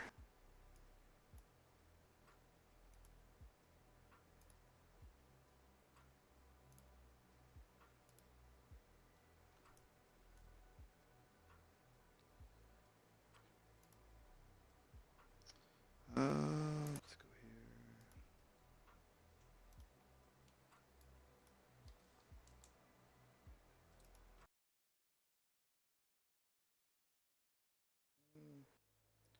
It's got to be a little bit closer to the original color here.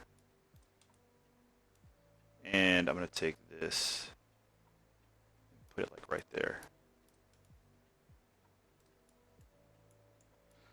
Mm, maybe the color is removed altogether.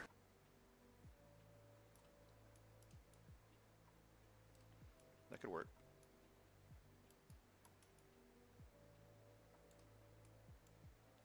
A little bit of noise is in there. What if, speaking of noise, what if let's add a folder, drop this in here. We're gonna go to mask. I'm gonna place, let's see. What if, I'm gonna go to my mask folder here that I have under of our assets here and see what I have for like granule noise and see what we get. All of these are alpha masks that come with. These are all default masks that come with Substance Painter. Let's see.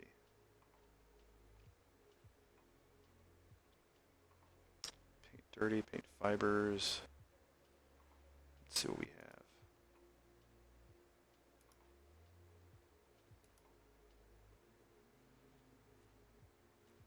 Come on. Let's see. Looking at textures. I think I'm gonna add a mask. Maybe add a generator. Let's see here.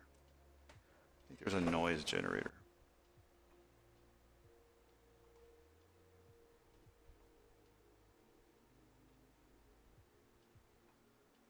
That's fiberglass. Let me see. Where is my dust or noise at? I'm looking for something that's really granule. You'll see what's gonna happen.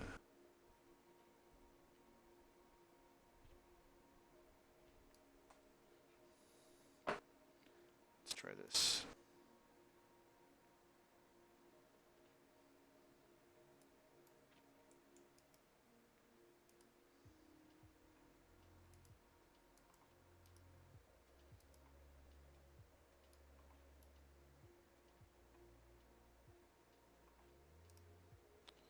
This is one of those circumstances where I need to turn the color back on. so that I can see exactly how it's affecting it.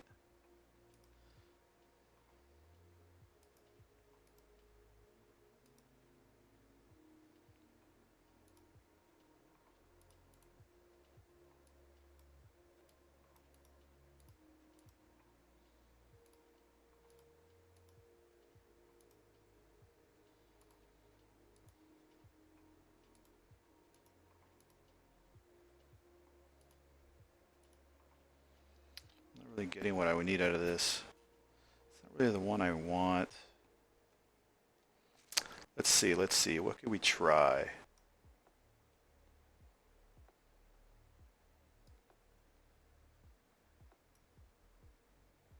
All right. It's a little more like it.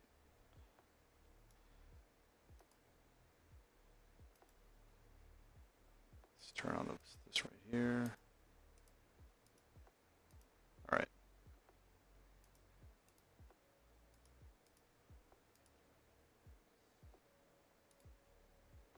I'm adjusting now. Dirt. This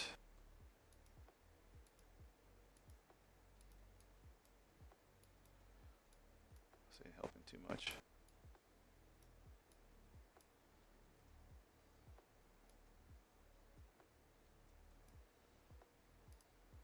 Let's mess with our grunge map. All right, that's what we need. Let's mess with that grunge. Take it higher. Yeah, okay, okay. This is what we're talking about. See this kind of granule stuff that's going on here? I'm always trying out all these little things that might turn into beautiful accidents. You never know. To be honest, this grain could actually, I might keep something like that, and then come back in here and lower the color and make it like a blue. So it looks like some speckled stuff's going on here, you know? Oh, this is going to be in Unreal. I'll probably be doing some test renders in Marmoset, but Unreal's the ultimate destination. That's the goal.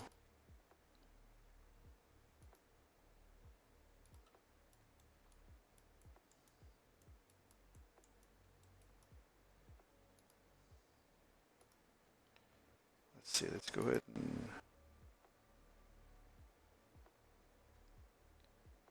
maybe this is more of a purple.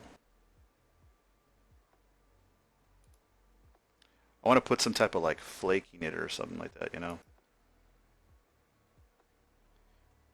Because we'll do that.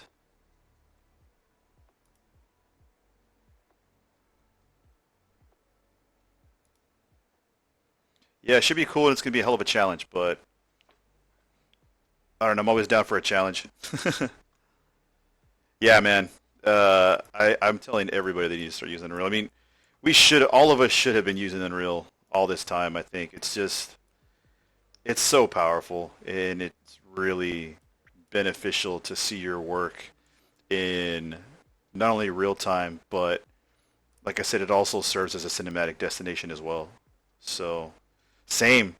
I'm a dude. Yeah, you're preaching to the choir here. I love Marmoset. It's easily one of my favorite applications. It's so easy to get into. Um, Creating ways for you to show off your assets in an effortless manner. You don't have to go through a lot of scene setup. Unreal can be a bit intimidating in that regard, but you can get away with doing more. You'll have more control. I mean, I do like the material setup in Marmoset. You have like a god tier material, one that can utilize spec, gloss, roughness, and metalness in the same one. So we're kind of spoiled in that regard. But there's a lot more applications for becoming more proficient in Unreal, especially for industry standards and getting more familiar with industry level equipment. On all the studios, everybody's leaning towards using it. So it, I feel like it's the best way to go. Yeah, and don't get me wrong. If you're just doing this, doing real time renders, just throw something in and see how it looks, and and put it on ArtStation, whatever. You're just that's your goal is to kind of just do some look dev and just display singular characters and all that. Cool. I think I'm still going to use Unreal for that. I'm sorry, I'm still going to use Marmoset to do that. I still use Marmoset also to do a lot of my baking. So, but ultimately the the amount of control and the amount of things you can do in Unreal are pretty vast. Especially when it comes to adding effects to your scene, when it comes to adding a level of polish that's cinematic, you can do that in Unreal. And again, no one, everyone's always, wherever you're applying or whatever kind of gig you're trying to get, especially if you're trying to get an industry job, Unreal is always going to be something that they look at, and especially now where it's at, Unreal's at a new level. And 5.2 just got released, so not that I'm plugging it, but it's out there. All right, so you see, I kind of got this flaking going on in it, and it kind of makes me want to add, maybe we actually reduce some of this dirt and grime on it, and I make this more of a magical looking cloth here. What have we done? Happy accidents, This is what happens.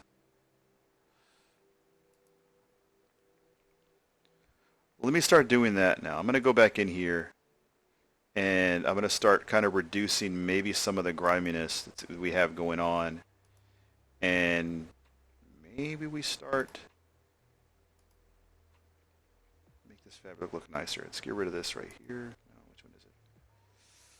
Can't decide which one I want to get rid of.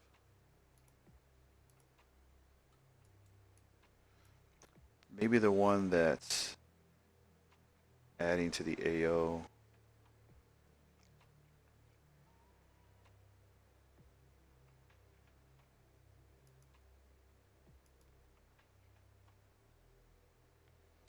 You know what? This is a perfect time to start labeling labeling my layers. All right, let's go with shirt.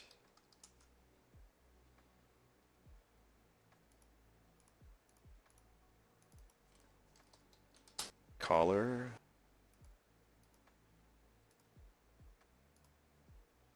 Let's collapse these layers. This is part of the collar. All right, let's do that. And then what is this? I know what this is. What is this? I'll keep it there for now.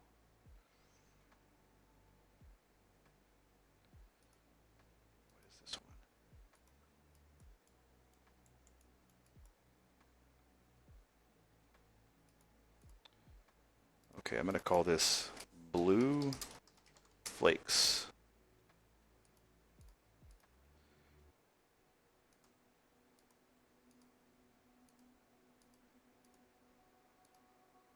And then this here is kind of the lighter gray that I added.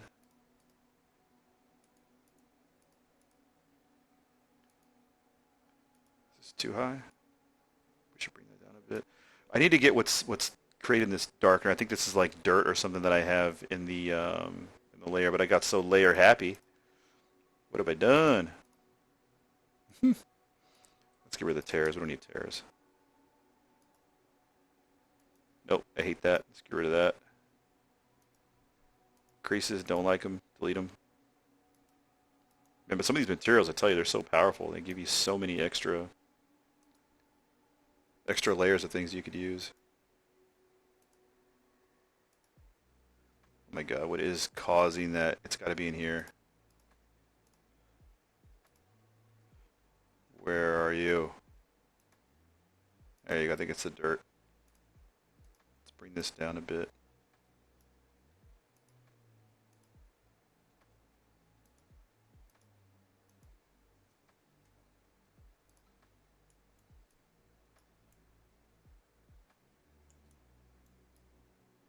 Okay.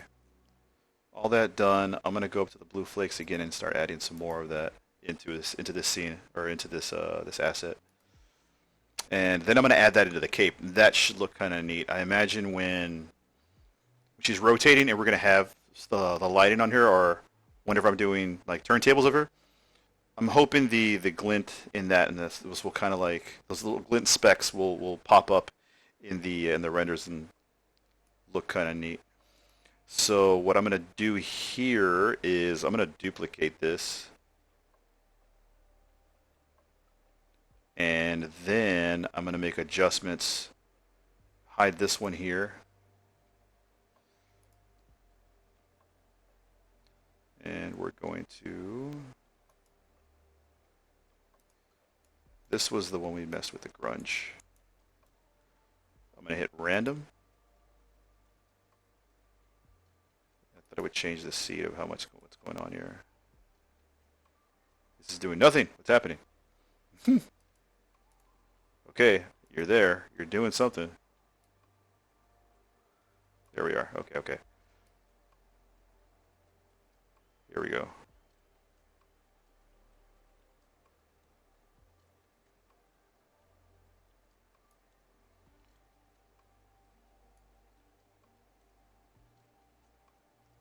Let's bring this down some more.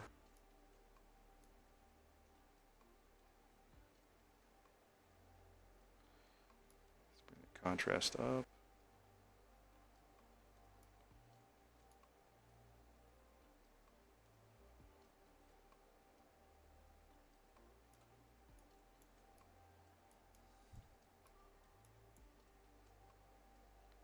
All right.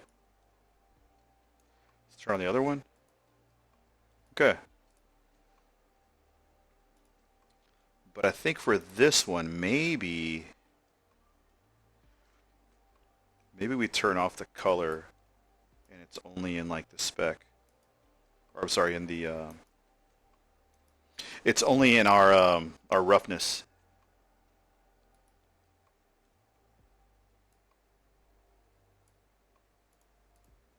Do we turn the metalness on too?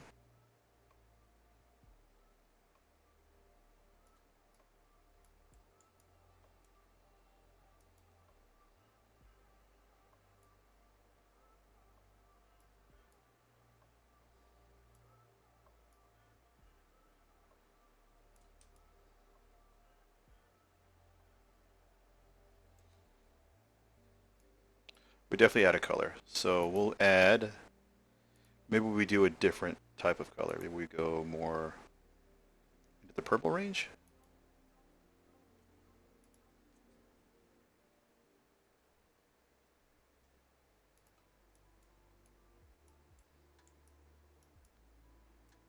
All right, let's turn on the blue one. That might look kind of neat. We'll see how it looks further down the road. All right. Tell you what, I kind of like the idea of adding that to up here too. What have we done? Yeah, that's what we're gonna do. It's more work, but it's gonna look great.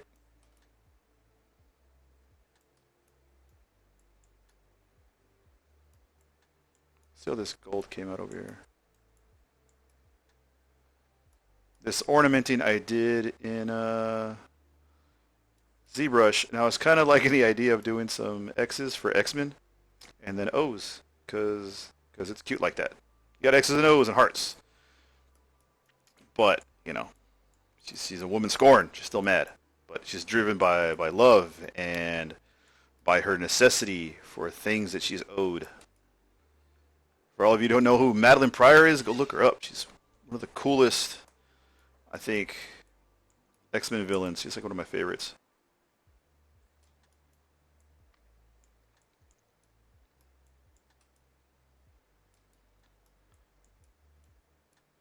Yeah, I kind of like how that looks.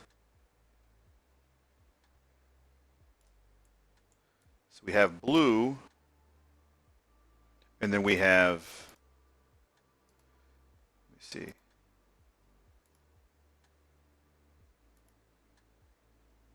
put that like right there.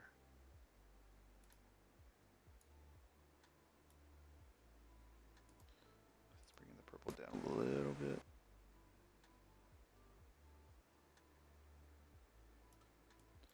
Cool.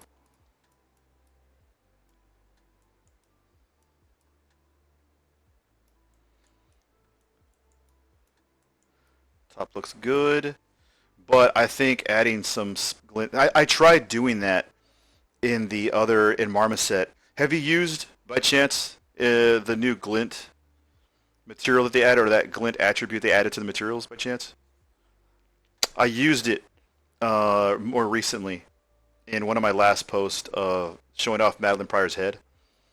And I thought it looked great in stills, but when you animate it and you rotate it, the glint doesn't stay on its respective space on the character. It's just kind of moving around. It's just stationary for frontal view. It's not actually wrapped around the asset, even if it has UV maps, which was a bit disappointing because I thought it would look nice to have some kind of glittering kind of effect going on. So I think I'm gonna probably research that. I'm gonna add some glitter, I think, to this, or like some kind of speckle that'll happen as we rotate around it. I might reduce the spec on this and then ump that. All right, so we're kind of good with this. I like how this looks right now, and I think we're gonna move on. We're gonna move on to the modern version. So let's turn on the armor. We're going to turn off the bikini. We're basically going to just reverse everything we've got review here.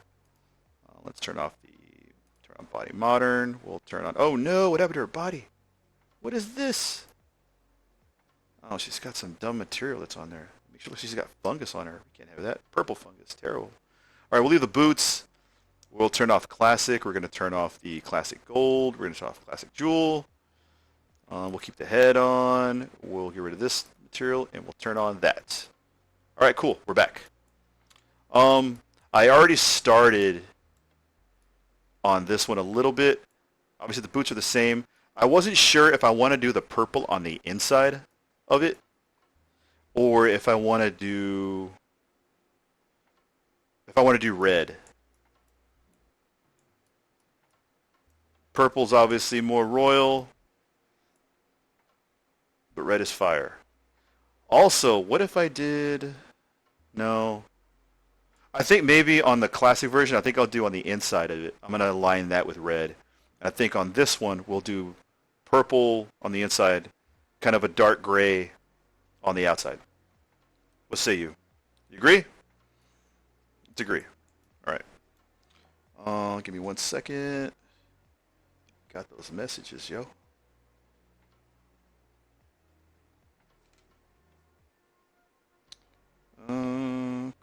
Cool. Give me 1 second. For now, let's address the gold on the hip here. I'm going to collapse this skirt layer. And we're going to go back to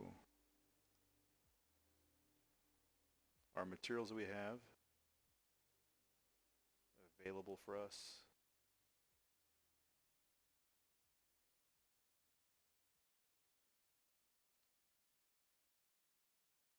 See what this looks like.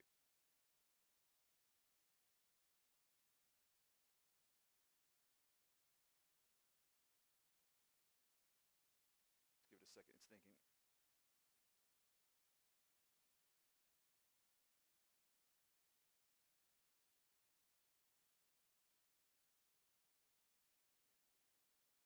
What? Where's our gold at?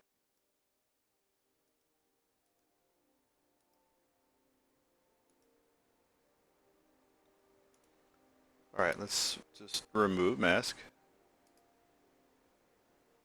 Oh, well, no wonder. Let's just delete that altogether. Actually, Control C. We're gonna go to armor because we're under the wrong asset. Hit V.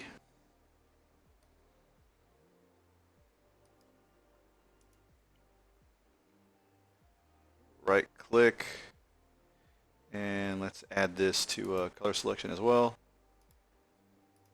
We'll address this gold first. So at glance, looks okay, but it's a little too yellow for me. Let me add this gold instead. All right. It's more like it. Yeah. Look at that. It looks clean. Disregard any little clipping you see right here. We're going to address that afterwards. This isn't the model that's going to be viewed. This is just my A-pose model. Some of these assets are clipping a little bit here and there.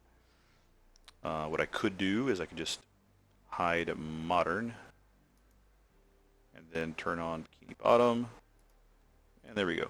And a little clipping up there too. But this goat looks pretty good. What I want to do is maybe bring out some more of the. It even caught the highlights and kept this down here less polished. Not bad. Okay. I'm going to now add a fill layer. Going to turn off my opacity, normal, emissive. Going to keep the metalness. Going to turn off the height, and I'm going to make this a kind of a dark color. We're going to probably go in the range of brown.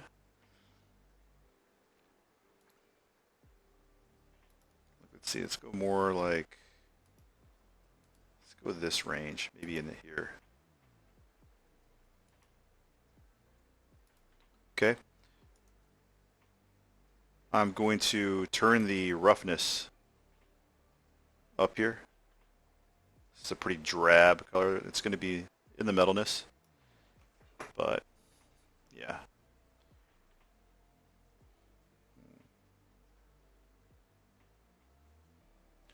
Yeah. I appreciate you dropping by.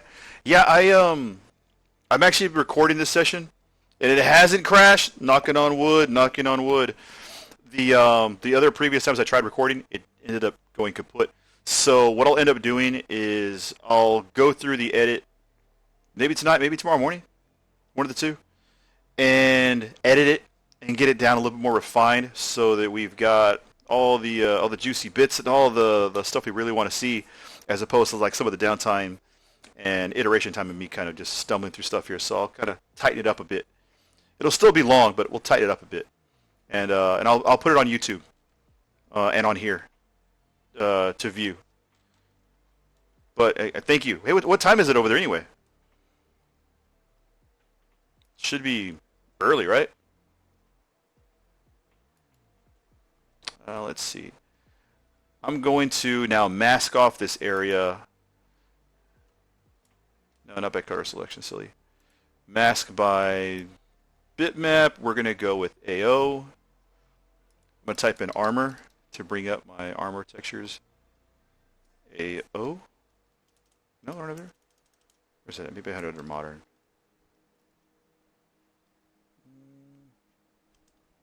Could have swore I had it under there. Let's see. AO.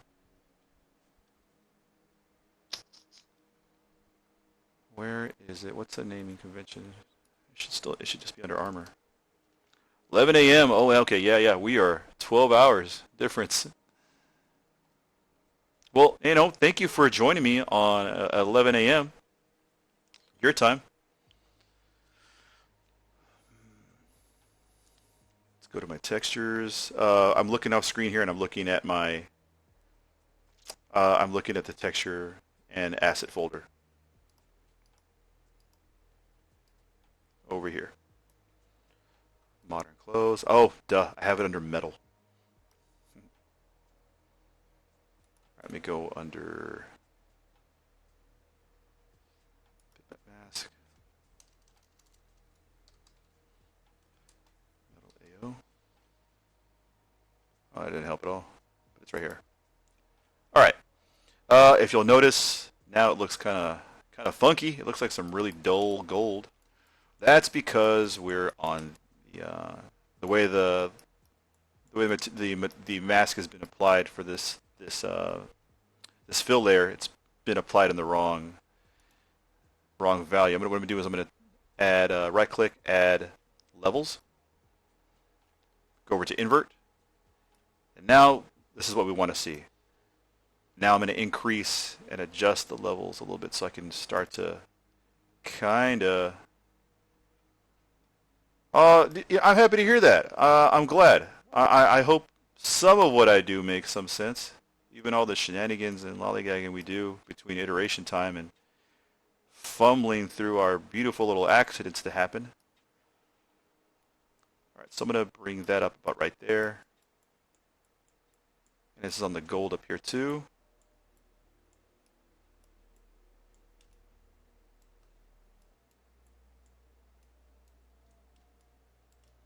Let's turn off the bikini. We'll turn on modern.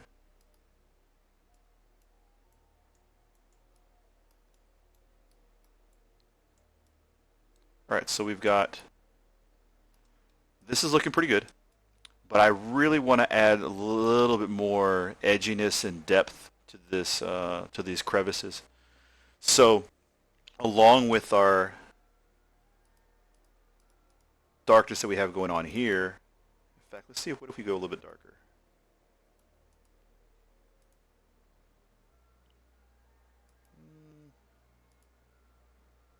Now we'll keep it back in this range. We'll stay here. Now I'm going to do another fill layer. Turn off these other channels. We don't need them. Actually, the metalness. I'll put it like right there. No, let's go ahead and take it off because this is going to be in the crevices. And what I'm going to do next is put this all the way up so there's like no reflectivity in it.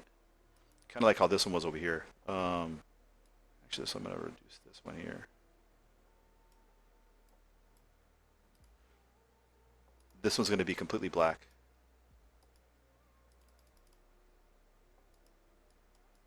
Come on, computer. It's thinking.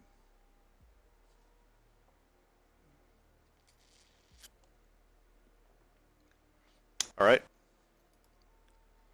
Now I'm going to do the same thing, except instead of a bitmap mask, I'm going to add the cavity map.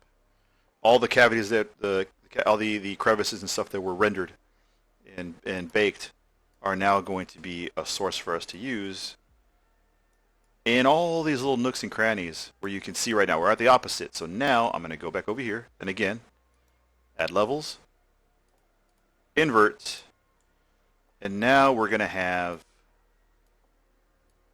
some more of the grimy details of this armor filled in.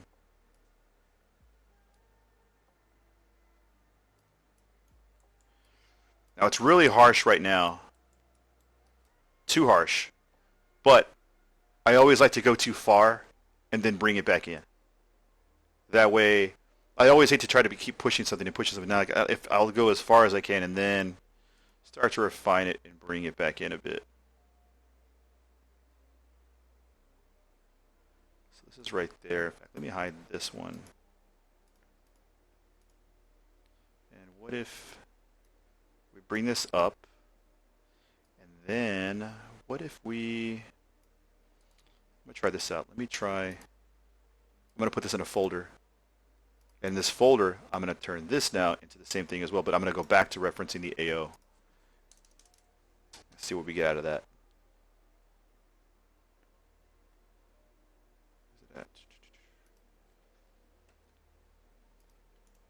And now I'll do levels with that. Invert.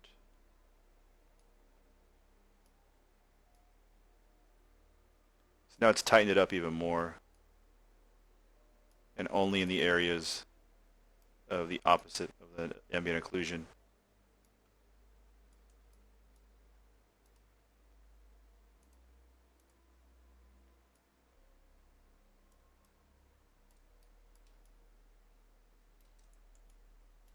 All right, so now let's look at what we have and review. Take that off, take that off. So the base material did this for us. This looks okay. Actually looks really good. I'm going to actually bring this down a bit too. Actually, let me...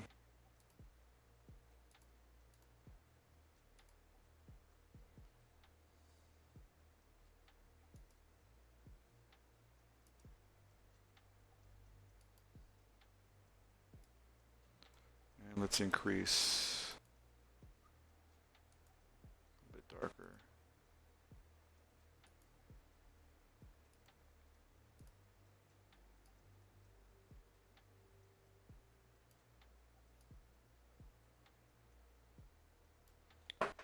All right, so let's place that, or let's keep that in that range. We definitely have more depth now, you know. Like I felt like this was a little too harsh in the crevices. If we go and look at our layer here, there's the dirt. See, the dirt's adding all that extra. Nah, I'm gonna keep it.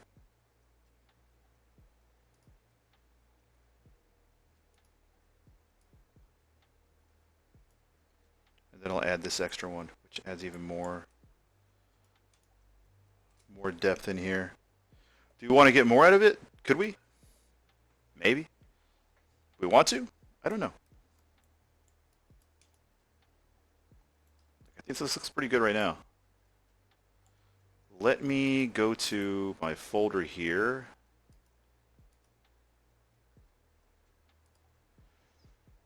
I'm actually gonna I need to start organizing this.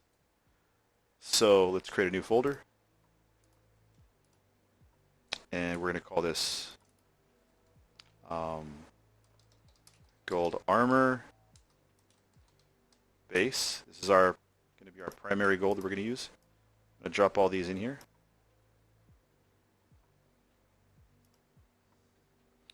Now I'm gonna right click, use our ID mask to isolate this gold, and I'm gonna pick the baby blue.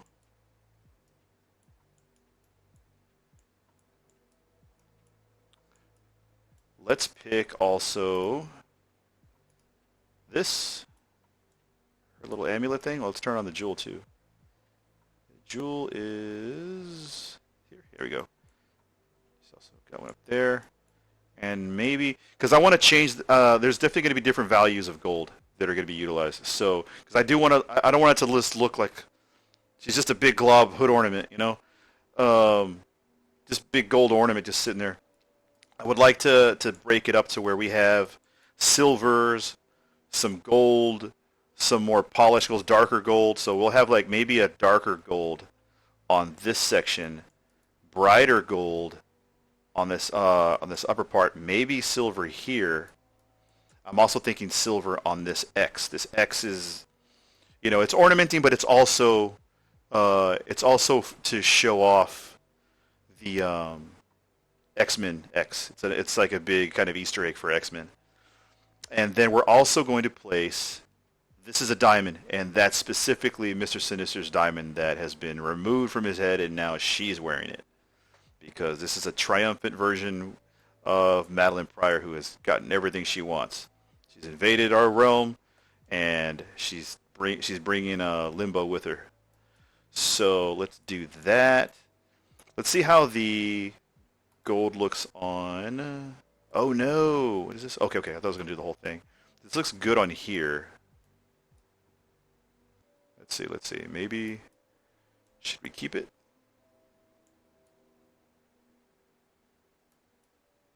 Maybe we keep it for now, but I think we need to bring some more out on that one. And I'll probably do different types of gold here. You'll notice some clipping going on here into her arm. I promise you this isn't amateur hour. I have the shoulder pads modeled based off a version of her that had her arms brought down.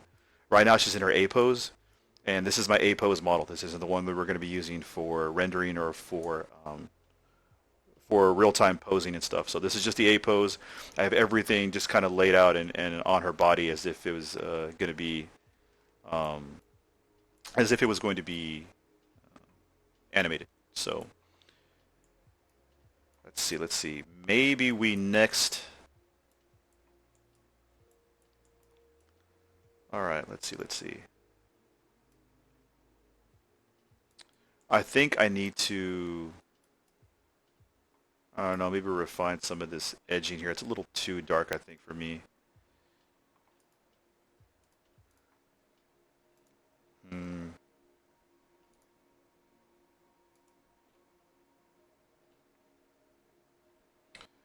Let's open up our,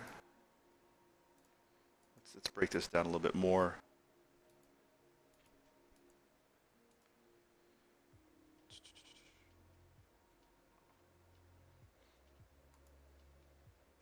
Ugh, forgot about this gold. Look at this. This is not gold armor. It's ridiculous. Okay, let's turn this back on over here. There we go. There we go. There's the money. And let's see. We have this. That's definitely that. Trying to see what do I want to. That's actually pretty good.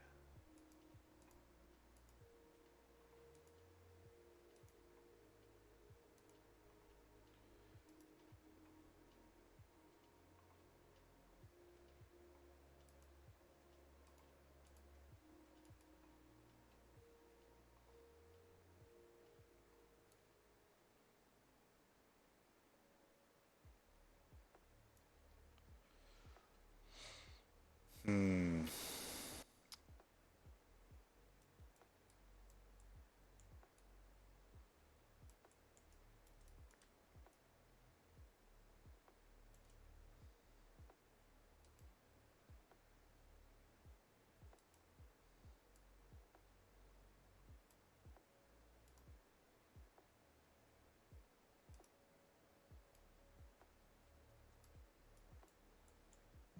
Oops. Let's think for a bit. All right. Yeah, I kind of do like the deeper AO going on here. Let's add this one too.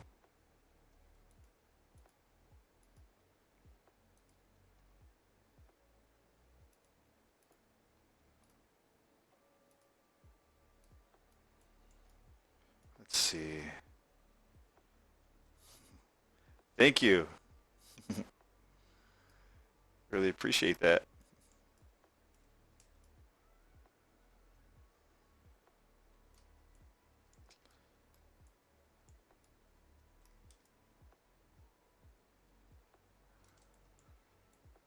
All right, let's see.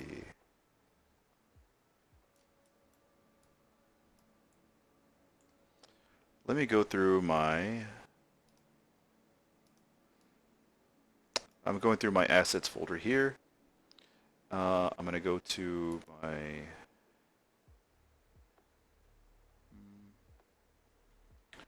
I'm thinking about possibly adding a little bit more dirt or grime, but I think I'm just gonna end up using one of these smart materials to kind of grab uh, the denting or the roughness that I need. So maybe we'll try this steel, but I'm just gonna, like I said, I'm not gonna use the color or anything from it.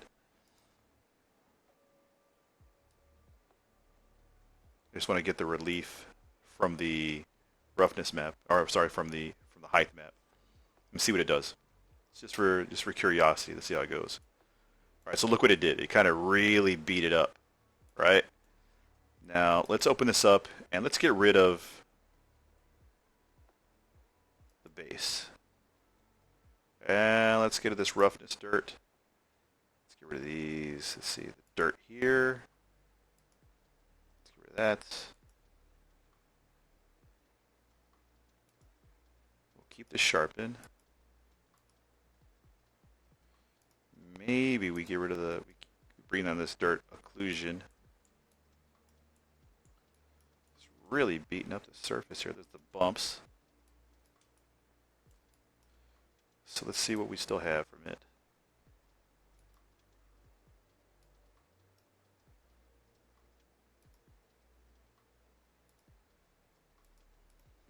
So this adds more edge wear, but looks pretty dirty, looks pretty nasty.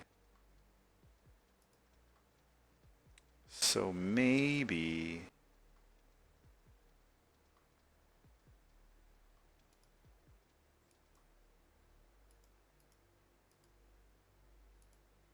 I'm going to do more of a sharpen on this.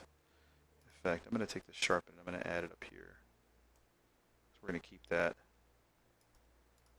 Yeah, that really sharpens things up quite a bit. Alright, so that's our ID map, sorry, B button. That's where our roughness map is at. It's looking pretty good so far. I'm kind of happy with this.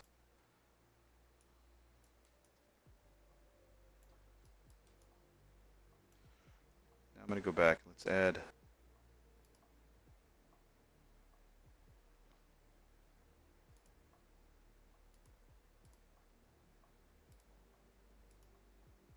Let's drop the color.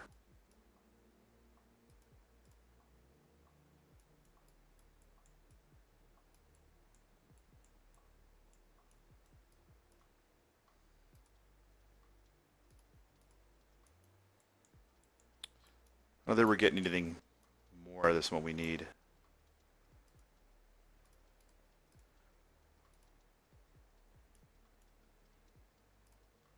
Let's go back to the bumps. Okay. I like these bumps, but I don't want them on the outer surface. I would prefer to have them only on the inner crevices. So how do we do that? I mean, for everybody who knows how to use this, they're going to be like, well, duh, you just do this. But for those of you who don't, I'm going to show you how you do that. An easy way to do it, a procedural way. Because everything we're doing in Substance, which is, texturing and all that, we could get in here and we could hand paint a lot of this stuff. But one of the benefits of using and doing all the bake maps, baking all the surfaces the way we have in Marmoset and bringing it in here, is using the benefit of having procedural textures and procedural masks and things for us to use. So, all that said, well, you know what? I love showing the progress. It's kind of, it's fun working on this on my own, and I can do this for hours and hours and hours, days on end, and I have to force myself to go to sleep to stop doing this. But sharing the process and talking about it keeps me focused, and it also is rewarding for me to share. So thank you for sharing that. I'm going to take these bumps. Right now there's already a mask on it. I'm going to keep this mask, and we're going to do like an Inception. We're going to go one level deeper. We're going to add a folder. Then we're going to drop the bumps into this folder. Now I'm going to go to this and right-click on this folder, go to Bitmap Mask, and we're going to use one of our procedural masks, or one of the masks we baked, as a way for us to hide these bumps. So I'm going to try Metal AO first, which is the ambient occlusion map. Let's try the ambient occlusion map. So right now you didn't see much of a difference. But what I'm going to do next is we're going to go and add levels, invert, and let's start making some adjustments here. You're going to see all these bumps are now in the crevices. Let's do this here.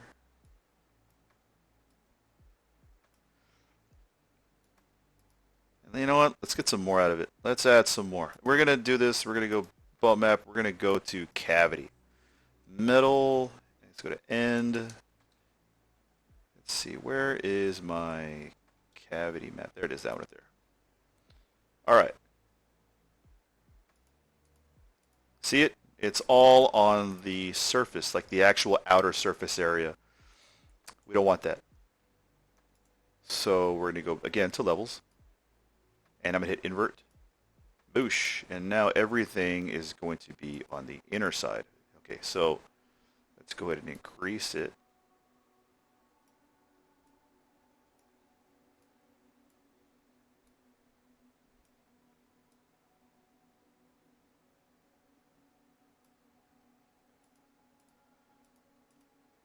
So yeah, now it's more on the crevices.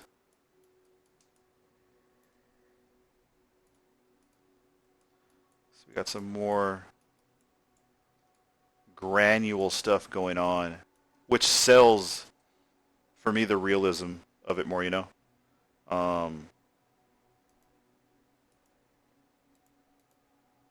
We use the cavity. I'm going to try, just for the sake of curiosity, because I'm always into seeing all possibilities, I'm going to try the curve map. Where's my curve? There it is. Okay. Now let's do levels again. And invert. And we're going to bring it in here. Adjust the levels.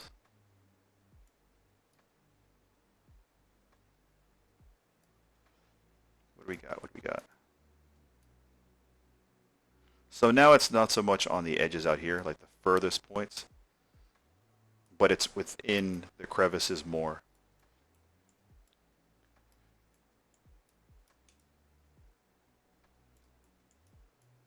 So let me just hide. Let's do that.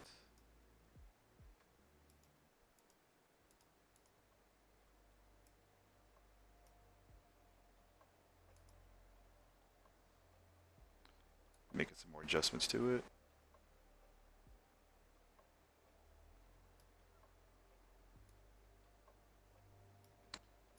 Let's see. It's all about finding that sweet spot, you know?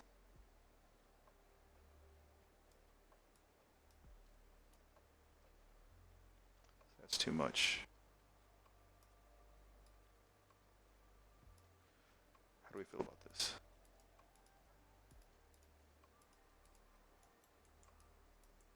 Let's see.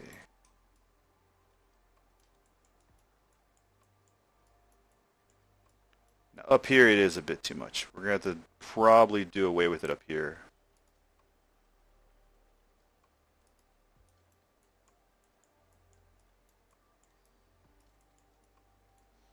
All right, let's see, let's see.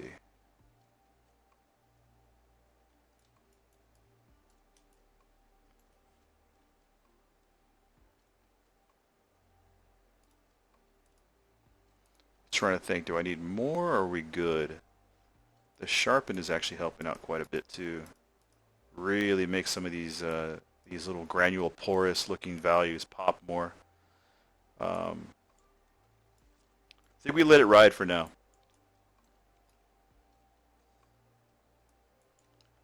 All right, that's good.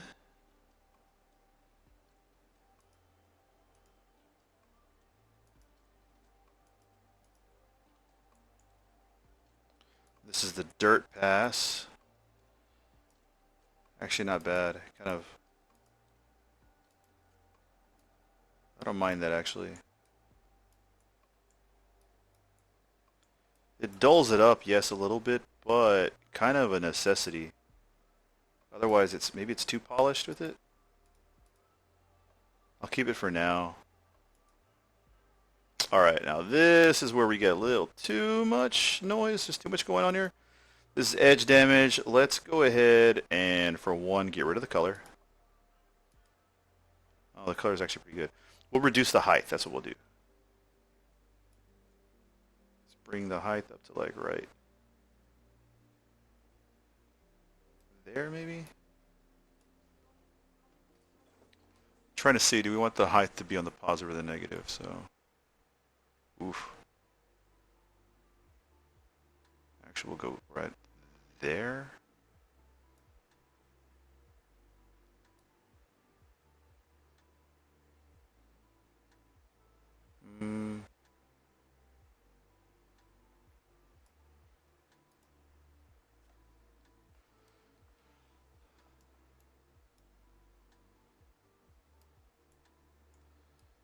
Let me see. You know what? Have I dulled it down too much? Is the gold too dull now?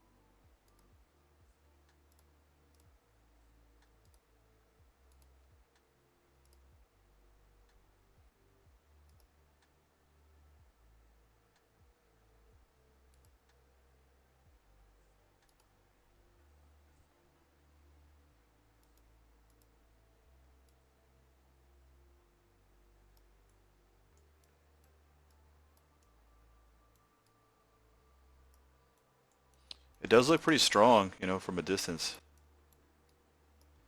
But have we gone too hard on it, you know? Do we need to tone it back a bit? What do you think? Tone it down? Keep going?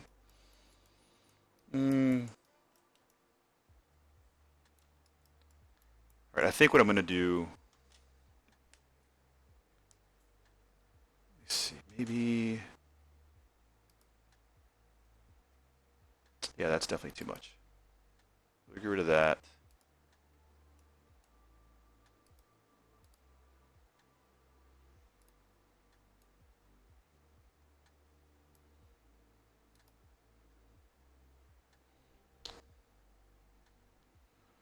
What if...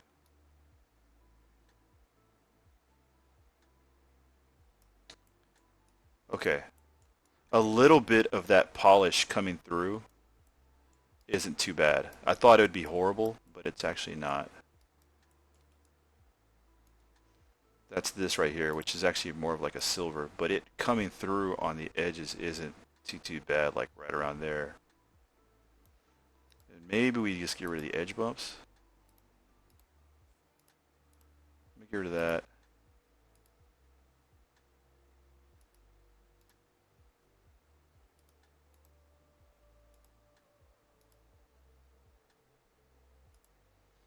And I think what we'll probably do is reduce the bumps a little bit. Maybe we'll do that. Let me go to the height and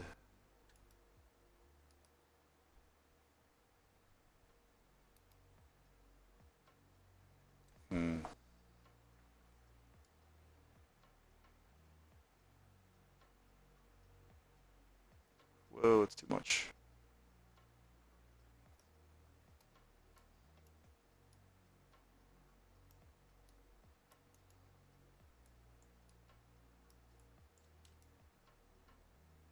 Okay, I think that's good. Now let's do a comparison. See what we did. See where we came from. Let's see. We're gonna turn off of That's what we started off as, and with this last addition, we toned down the richness, I think, of the gold. But I think we added some more character to the metal. Um,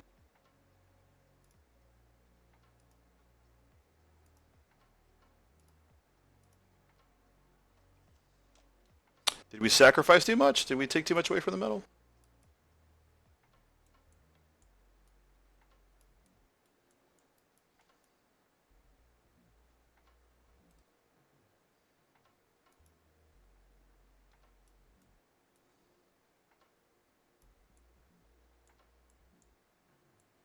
I mean, it looks slightly. I mean, I think it looks good here. I think if we were to be content with it and move on right here, we would be happy. But it's not about being content. It's about feeling like you did everything you could and it looks its best. Maybe I reduced a little bit of this grunge and this damage. Maybe we went a little too hard. Let's go back. Keep that one.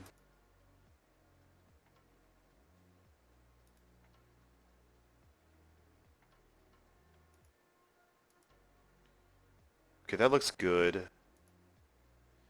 Maybe I just need to tone down the dirt. Weird. Okay, so if I toned it down, it actually does that. Hmm.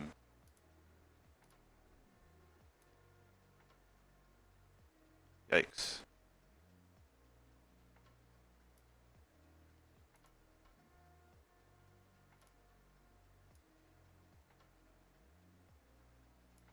Man, that's awful. I hate this. This looks bad. Let's turn that off. I mean, that applies if we're doing something different, you know. But not so much here. I need to adjust. Okay, I'll adjust the roughness here. About right there. And this, we'll turn down this bullshit down to here. And adjust the roughness on this one as well.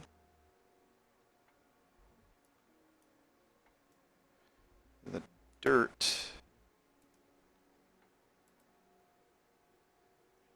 Adjust this as well.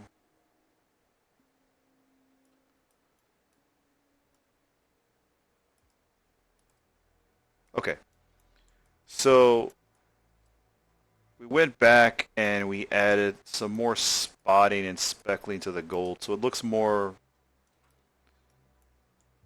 It looks like it's definitely been used more. It's seen Hellfire. You know, it's got damage. It's battle ridden damage. Um, so now let's compare. Without, with. I think we'll keep this. This looks actually pretty good with the with. Um, Let me turn on the rest of the outfit. And Madelyne's looking pretty good. If you can see the reference material in the top left corner, we're working on the one that's in the middle image there. That's the modern version of Madelyne Pryor. Um,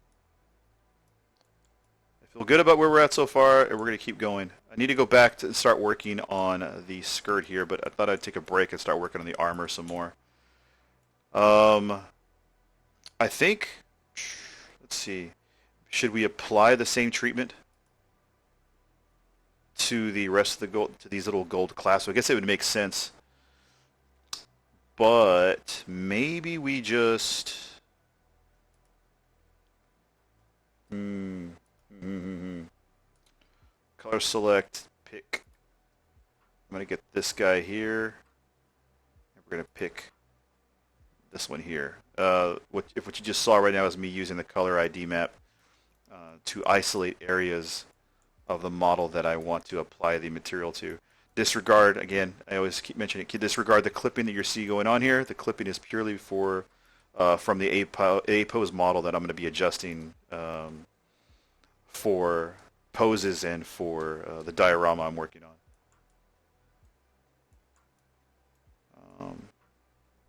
Now I'm wondering if I should make these little clasps a little bit higher polished. So maybe we just... I'm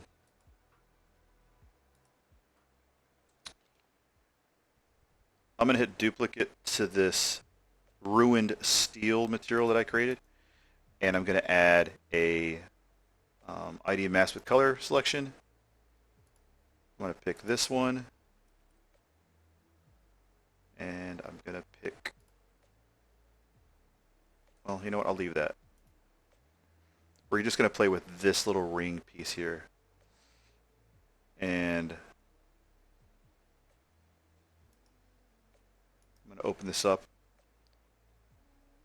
and I believe the section that I was using that has edge damage was the one that creates more of a silver. No, it's not that one. Let's hit cancel on that. I think it's this one. Yeah.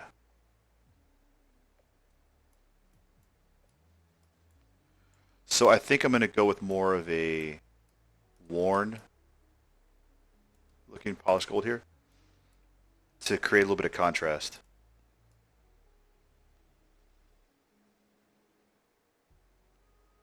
Yeah, maybe we do that.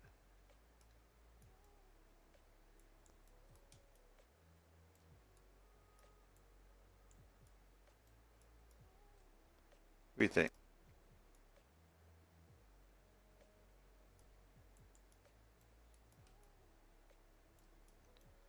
Yeah, I think that's okay. It's subtle, but you know, it creates a little bit of breakup there.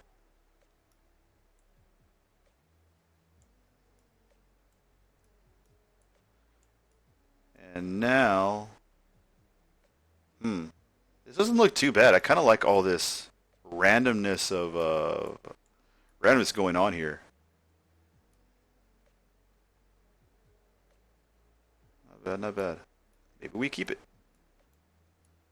It's something for us to think on. But we are going to think on it. Oh, wait. What happened here? I got to change that. That's not supposed to be like that. I'm going to stop. I think we're at a good stopping point. There was more I wanted to do. I definitely wanted to get to hair sculpting, but I think we'll save that maybe tomorrow. I'll let you guys know. I'll probably post on the schedule. Or I need to create a schedule, that's what I need to do. It's just the way I get time to work on things. I just put in the time and try to schedule the time when I know I'm going to have it. When I know I'm going to have it. So there was more we definitely could do. We could stay up longer, but I think we should take a break. and I feel pretty good about the progress so far. What do you guys think? Did we do enough? Should we keep going? No, no, no, no. I'm not going to leave it up to y'all because otherwise I won't go to sleep. So, to be continued, we're going to keep working on this, and probably within the next session, we should finish the textures for Madelyne Pryor. We already have for those of you who haven't seen it, we already have the materials for the skin. The skin is completed, and so is the material for the eyes, the teeth, the face. All that's done. What'll be next is doing a hair sculpt. I'll probably continue working on the materials and textures. I might do that before the next stream, just so that we're only working on hair the next time around. For those of you who stuck around with me throughout the entire 4-hour stream we just did here, thank you so, so much for supporting me. I really appreciate it, and I don't know what else to say. Thank you so, so much. Hey, thank you so much, man. I really appreciate the positivity and the support. Thank you. Thank you again. And I hope you continue to like the work, and I'll keep cracking at it, and you guys are going to help me get through this process and go through this entire yeah, for sure. I'm going to do that hair sculpt, and I'll put it in my Instagram. Follow me on Instagram, So Much 3D on Instagram. Follow me on ArtStation, and then when I post my next Instagram post, I'll make sure to notify you, as I'm going to keep posting when I'm going to go live on there, like the day of, so I can give you guys some time to clear out your whole schedule and leave like 3 or 4 hours and give them all to me, so that I can show you all the 3Ds. But no, just kidding. I really appreciate it. I'm not going to be selfish with your time, but I am going to take as much as you give me just to show you everything that I can. But if you have any questions, inquiries, by all means, don't hesitate to reach out to me on either ArtStation or Instagram, and I'll be happy to help the best of my ability. And I will see you guys the next time I go live. Thank you again. Stay creative, and I'll see you then. Take care, and good night, or good morning, depending on where you are in the world. Maybe even good afternoon. Either way, take care. I'll see you guys around.